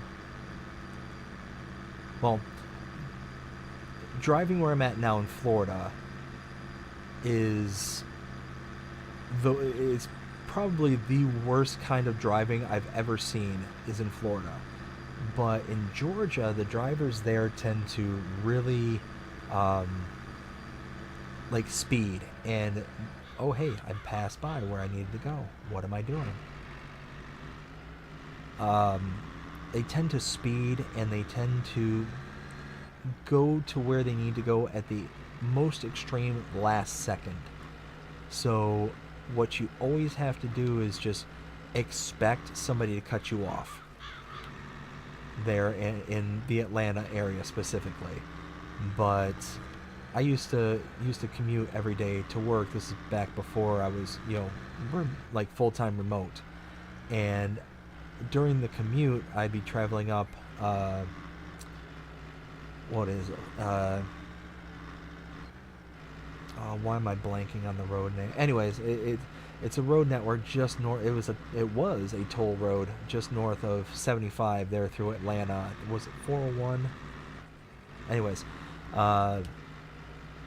and my exit there was a very, very long, like absurdly long off ramp. And every single morning driving into work, that off ramp would just be loaded with drivers, line just onto the highway kind of thing every single morning. And it'd be backed up for miles. Now, thankfully, they had a pretty decent light there that would, very quickly let the traffic off as it built up. It would stay green for a very long time. Well, you would expect that because the line was long, that people would just see that long line and just get into the back of it. Nope. They would go around the line as far as they possibly could, and then at the absolute last second, if they had even the smallest gap between like you and the next car, or the person in front of you, and so on and so forth, like they would just whip right into traffic, like right in front of you. They were not afraid of cutting you off. It was some of the most reckless driving that I've ever seen. But it was extremely predictable, and it made it to where it was, in my opinion, a lot easier to drive in Georgia than it is here in Florida. What I think the reason for that is here in Florida is there's very few Florida-born people, like born and raised kind of thing. What we get a lot around here are known as the transplants. You get the people from all over the country, from New York, from Michigan, from California, from all over the country. And they all move here, and they have their own set of driving style for their area that they bring with them, kind of thing. So it's very much chaos. There's no predicting what somebody's going to do. You can have, the 16, 17-year-old come speeding by you at 100 miles an hour, then slam on the brakes because they decide, hey, this is my turn and I want to hit there. Or you can get the, real slow person who just doesn't want to, go anything above 15 under the posted speed limit, and then riding the brakes the whole time. Like it's one of those, like, you get such extremes on either end that, yeah, it just makes it completely unpredictable. So the safest way to drive around here is to pick a lane and just stay in it. Just if you're in the right lane, just do whatever it is you have to do. Just stay in that lane, because the moment you start trying to dart around, get around people, or whatever the case may be, you are likely going to get into an accident. And yeah, it's pretty chaotic, the driving scene around here. There we go. Last 2 bales here, and then we can really start working on picking up the bales at the other field. There we go. Oh, don't do that.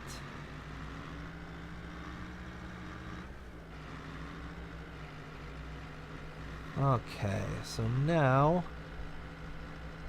head back to the other field, and then I can... There we go. So that reminds me. So $52,000 in bales sold so far is what I've got for this month. Like, that's pretty nice. Like, I'll probably, when everything's said and done, probably have over $100,000 in bales sold. Maybe 120, 130. I don't know. Kind of guessing at that point.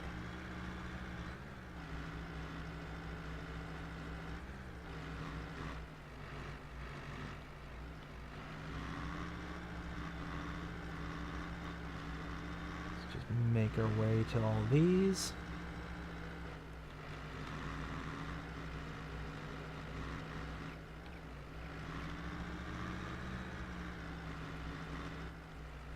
All right, nice. Whew, I need to give this a bath. Holy smokes.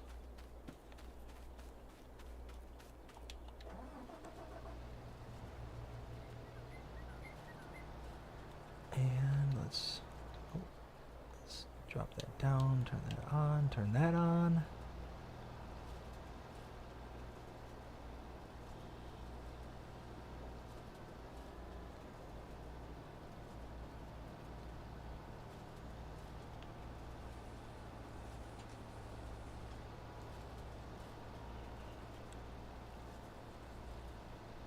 So one thing that I tend to have to remind myself to do when doing grass contracts, specifically the baling portion, is I always try and deal with the outer periphery first of any field.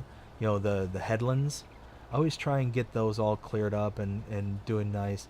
But when it comes time to bale, I always have to remind myself I have to deal with the middle of the field first, because what ends up happening is that if I do the outer perimeter first and get the headlands all taken care of with the baler, then I always drop the bales like in and around the middle, and it limits my ability to turn around inside the inner portion of the fields. So it's something that I constantly have to struggle and fight myself with. It's like, no, you don't want to do the headlands at this particular portion. You want to do the middle. That's why I also set the worker off at the beginning, was to kind of, allow them to do that for me and to remind me to, this is the way you want it to work, kind of thing.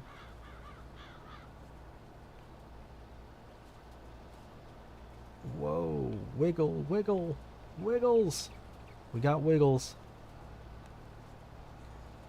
Again, like I was explaining yesterday, my biggest downfall when it comes to these kind of tractors is I always just stare at the rear of the tractor, and it's natural because I'm in third person. So normally it works out fine when I have a a solid-bodied tractor. But because I'm staring at the rear and not at the front, I'm thinking I still have to continue to turn and not realizing, hey, the front is where this beast is going. I need to, pay attention where it is, not where the rear is. And then through a series of overcorrections, I'm having to sit there and be like, oh no, serpentine, slalom, slalom.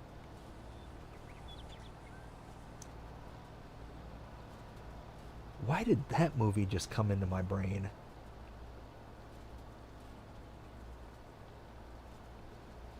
You know what? I'll put this out there. Can anybody out there name this movie? I'm gonna do my best at impersonating it. So I apologize. Yeah, slalom, slalom, baby, with the big lisp. I'll give you another clue if nobody can get it from there. Actually, no. I'll give you a quick clue. It is a cartoon kind of movie, like a it's not Pixar. It's DreamWorks.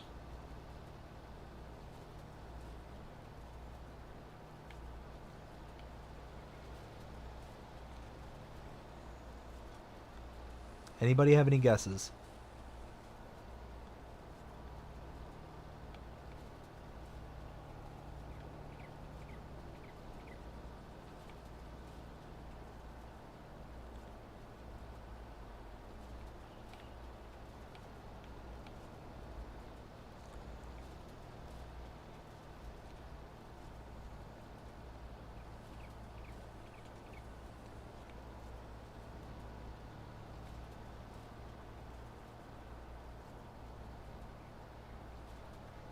Okay, if nobody has any guesses, I'll give out the first clue. Well, technically second clue. The actor who said it was John Leguizamo.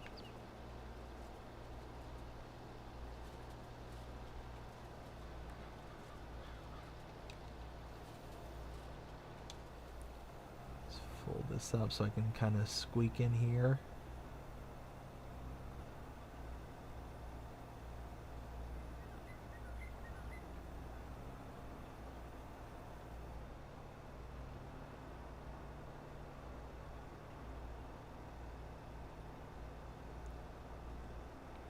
No takers, huh? Nobody's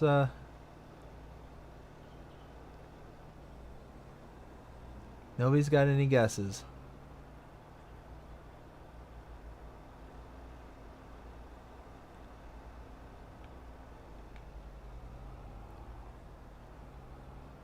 Okay, let's go ahead and leave this running for just a second. We'll pick up some more bales.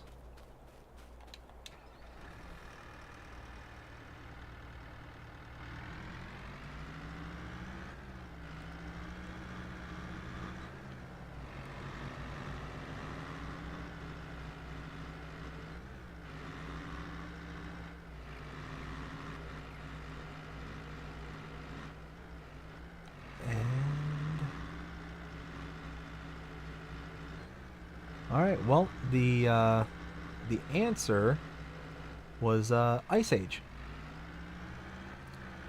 If I'm not mistaken, it was the first movie where the sloth, played by John Leguizamo, was oh, there we go, was I believe he was escaping something. I can't exactly remember the scene 100%, but he ends up getting onto like skis. He just used like a piece of wood as skis, and eventually the skis blow out from under him. At least one of them do, and he then turns the one ski that he has left into a snowboard.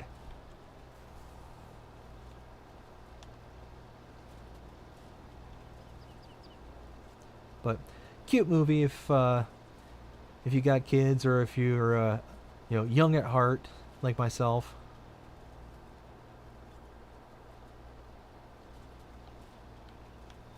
And then they proceeded to make 500 more of them.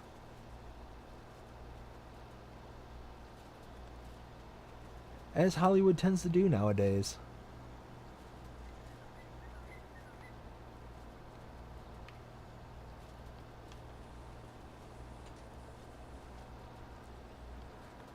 Or they'll dredge up, some movie from, way back in the day that nobody asked them to remake, and it's like, hey, let's do a thing. It's almost to the point to where I'm like, no, please don't. Please don't do a thing.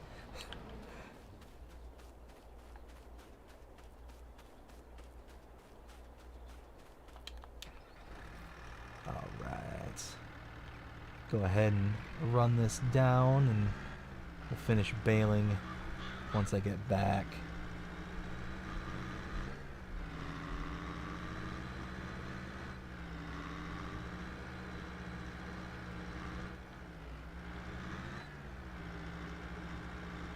So I think I was actually really close, about 2 whole bale trailers worth of product.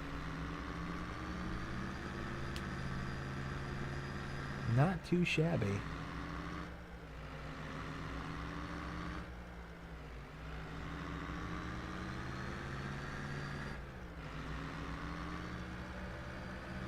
You know what? Let's take a look at something just real fast. I didn't bother to look at the prices for silage. Oh, the biogas by $2. Hey, biogas it is. $2 is $2.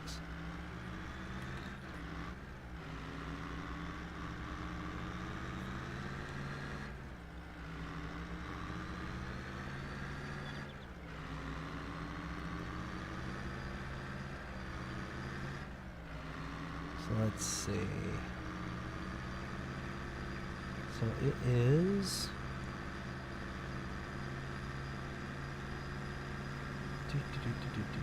trying to think.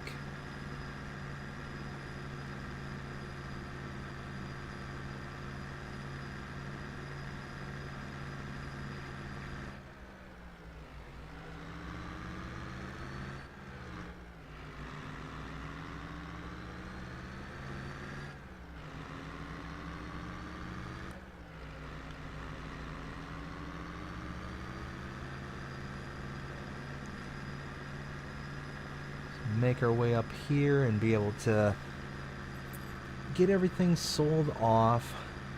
You know, it did just occur to me, I didn't pay attention to how much I actually made at that last trailer load. I think it was about 44,000 for the last trailer load.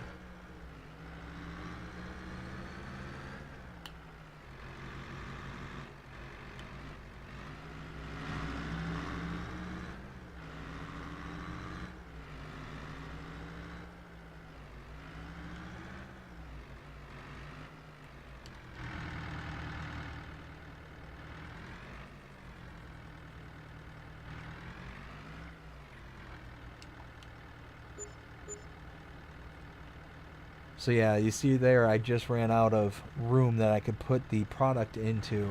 So it is essentially not going to let me do anything here anymore. So although the $2 was $2, I will miss out on that $2 and go to the animal dealer and just sell it there.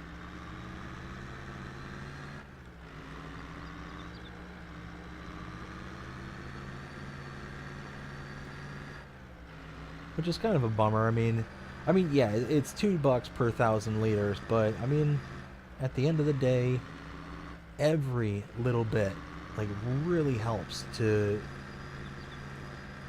get your farm just that step closer to whatever your goal is.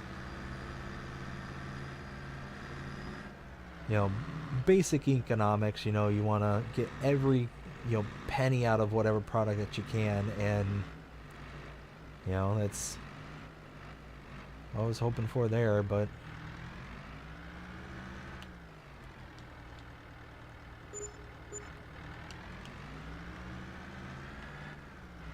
so when we started this episode, I believe, ooh, curb, jumped out and tripped me. when we started this episode, I think I was at 120,000, give or take, and now about 100K above that. And we still haven't even collected the contracts. Let's see. Yeah, 95,000 in bales sold. And what's wild is I'm still negative 56,000 for the month. Whew. I must have bought a lot of things this month.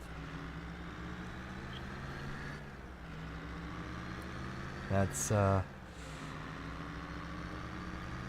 kind of lets you know when you have a spending problem in this game, you know? Big bright red letters or numbers right there saying, hey, you're spending more than you're making. That's alright though.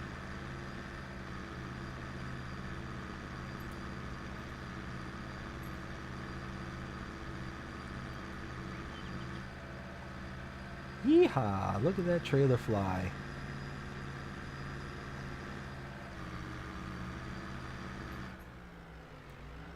One of these years, I wonder if Giants will actually implement a damage system where your implements will take damage on impact, will take damage on, like, you know, not just like a graded scale based on how you're, like, how often you're running the piece of equipment over what ground type, you know, things like that. Because I know, like, stones will damage your equipment if you're, you know, using them in a field, kind of thing. But like, actual, like, show physical damage to the vehicle, not just paint chipped away. I wonder if we'll ever get to that kind of point with this game series, because I think that would actually be kind of cool. But then it would, you know, really disincentivize the whole ramming speed method that I have partaken in with all my various implements and tractors and whatnot.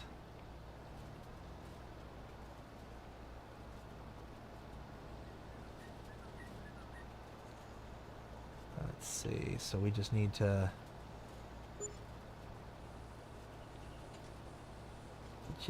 finish off this field. I'm guessing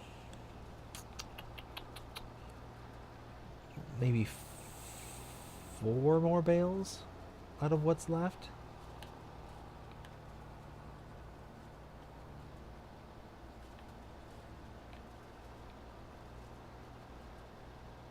Yeah, I'm guessing about maybe 4 more bales.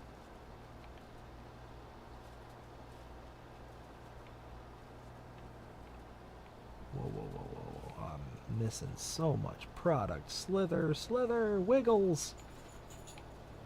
The Wiggles is real. The Wiggles is real.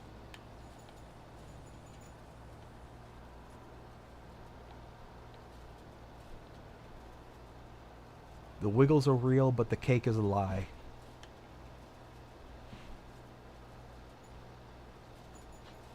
Can anybody out there name that reference?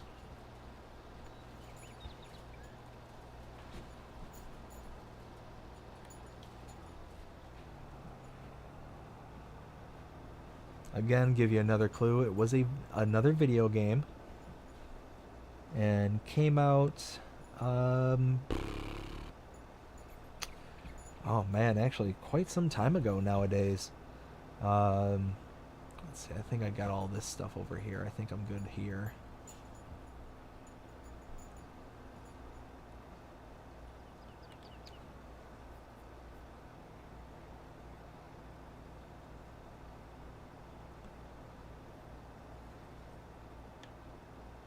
Yeah, it looks like I've pretty much gotten. Oh, nope.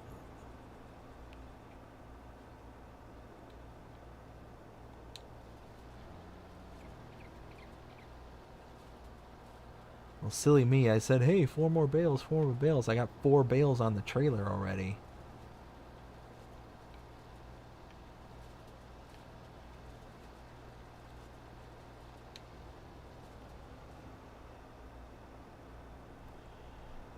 Let's see. I think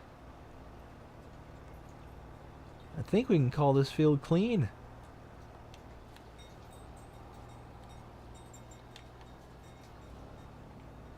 nope, nope. Hey now.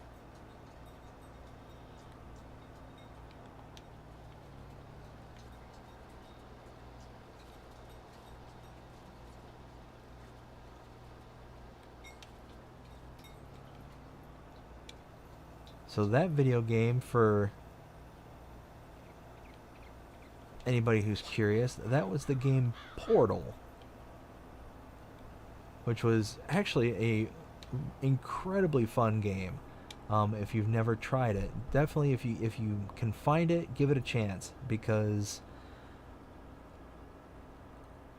it's basically a first-person shooter game where you have a portal gun, and the whole point of it is just to solve puzzles and make your way across like this giant uh, laboratory facility kind of thing. But the whole time you're being antagonized. Actually, I don't want to park that there because that's where I park my trailer. The whole time you're being teased and kind of antagonized by this AI system, like this giant computer system throughout this entire laboratory. And they're saying things, just to really kind of discourage you and make you, question whether or not you want to do certain things versus other things. And it's actually a very charming and really hilarious game.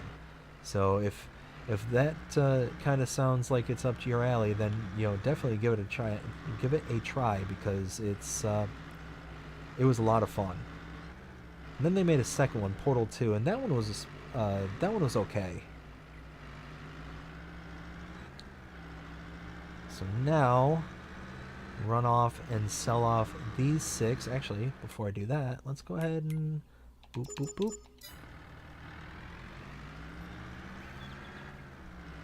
Wow, so went from almost 100,000, about 120, I think is where I started off at the beginning of this live stream, and now almost up to $300,000, and that's not including the 6 bales that I have on this trailer here.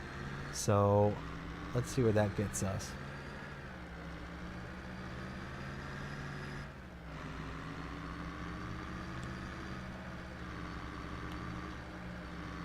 So we're gonna head back to the animal dealer.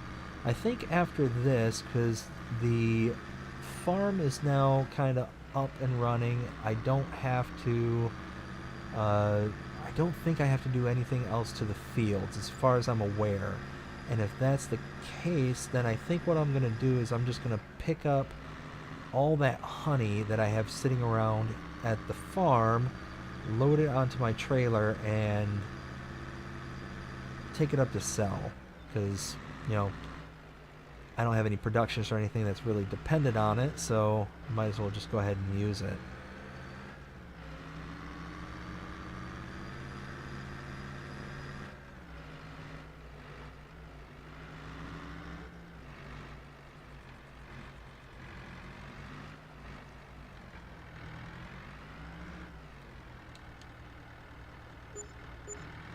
And there we go.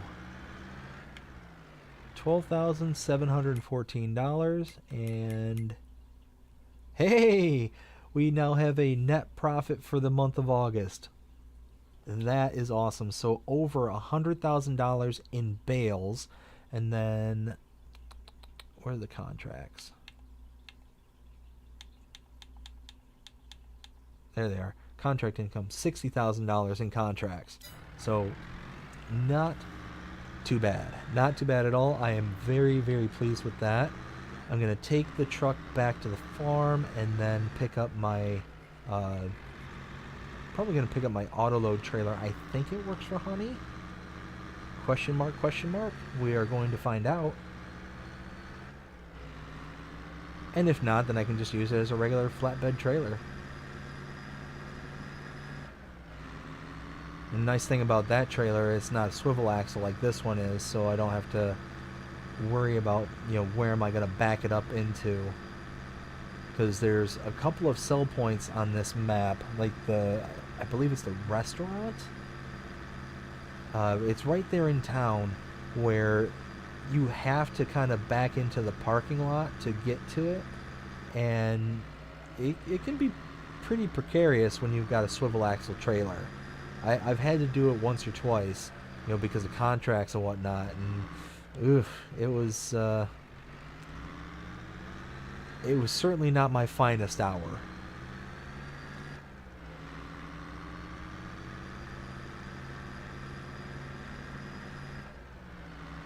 Alright, so park that right there.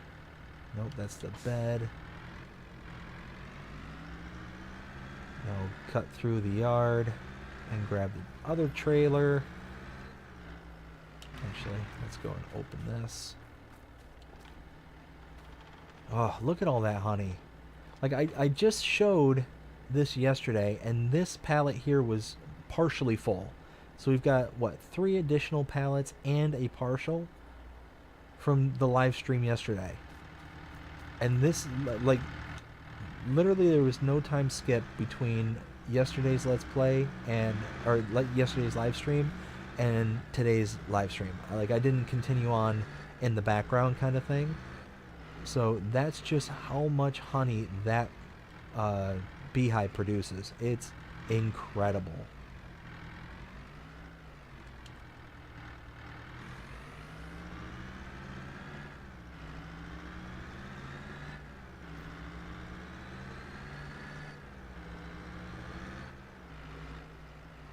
Let's see.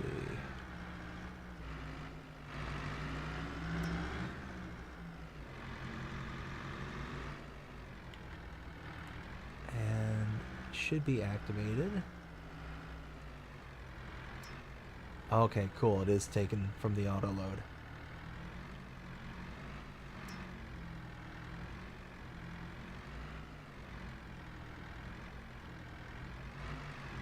So 8,300 liters of honey.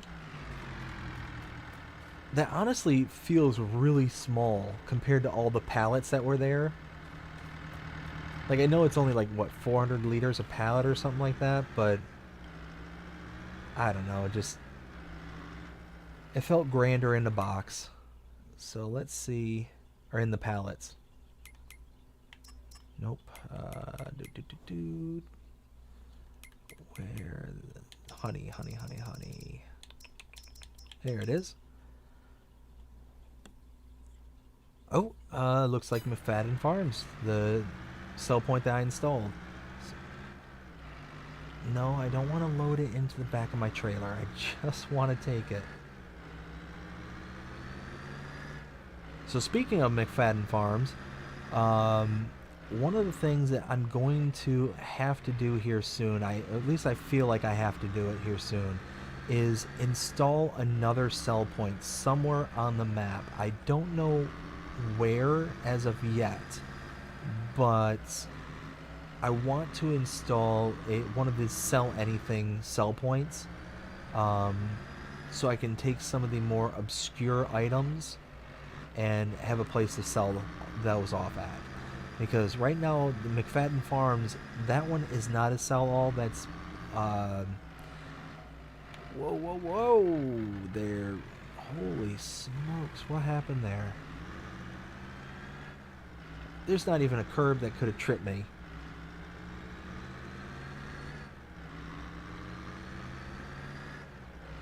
What was I saying? Oh, how I want to install one of the sell everything. The one there at McFadden Farms, that is a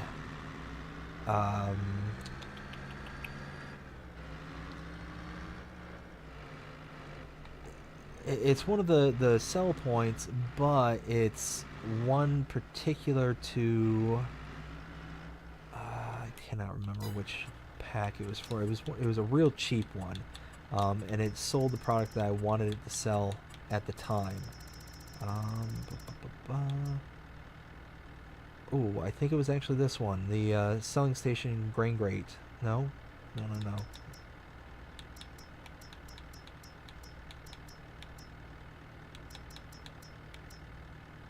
Oh, I think it was. Yeah, I think it was this one, the selling station grain grate, because it was like $100 to install, and it was something that I installed relatively early on that made it to where it was kind of easy to, you know, part with that kind of money.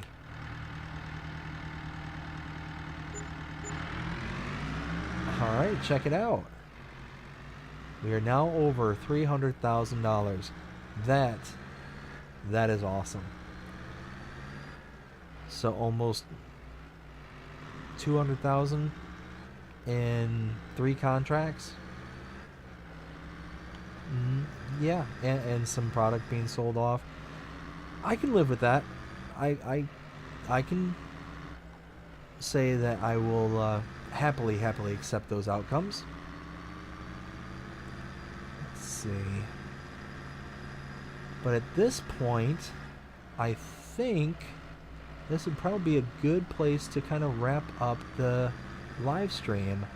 But before I do, again, I want to give another shout out to, the BDD farmhands. Crimea River, thank you again so much for being the first inaugural BDD farmhand, the memberships.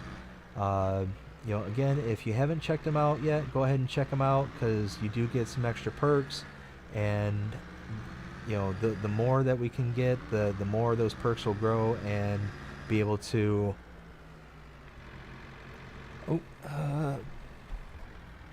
My screen's really small. I think that says Jim. Jim, thank you for subscribing to the channel. The more that we can, the more people that can sign up for the memberships, the more things that we can, start to do for this channel, the more this channel will grow, and the better it'll become. We'll be able to either produce more content, more intricate content, different types of content. Who knows? I mean, the sky is the limit, kind of thing. So it's just one of those that, and let me always preface this, that is certainly not a requirement. If you can, and you want to help support the channel, then great. It's one of those that, oh, hey, I did push the button. I greatly appreciate anybody who can, or anybody that's willing, who wants to back me in this channel, to help it out. It's one of those greatly appreciated if you can. If you can't, totally understand. Not an issue. If you can't, just make sure you're subscribed to the channel. Hit the like button, because that helps me out in the algorithms to be able to get out to more people, to be able to hopefully bring this content out to more and more people who might enjoy it. I think that it is.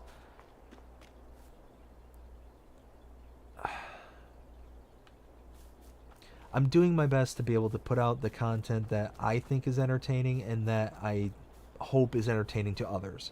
So it's one of those that at the end of the day, the more people that this can get across, the more people can enjoy it. And that has always been like the stated goal of this channel. My stated goal is to just, at bare minimum, just to bring a level of entertainment to people. So it's one of those that very happy for everybody to be here. Very happy for everybody who subscribed. Jim, I see that you commented. Thank you again so much for subscribing. How often do I stream? I don't have a set schedule for streaming. What I tend to do is I have episodic episodes. So right now I'm playing on this map here, the Valley of the Old Farm, and it's edited content where it's anywhere from about 40 minutes to an hour long for those edited content, and it's more story driven kind of thing.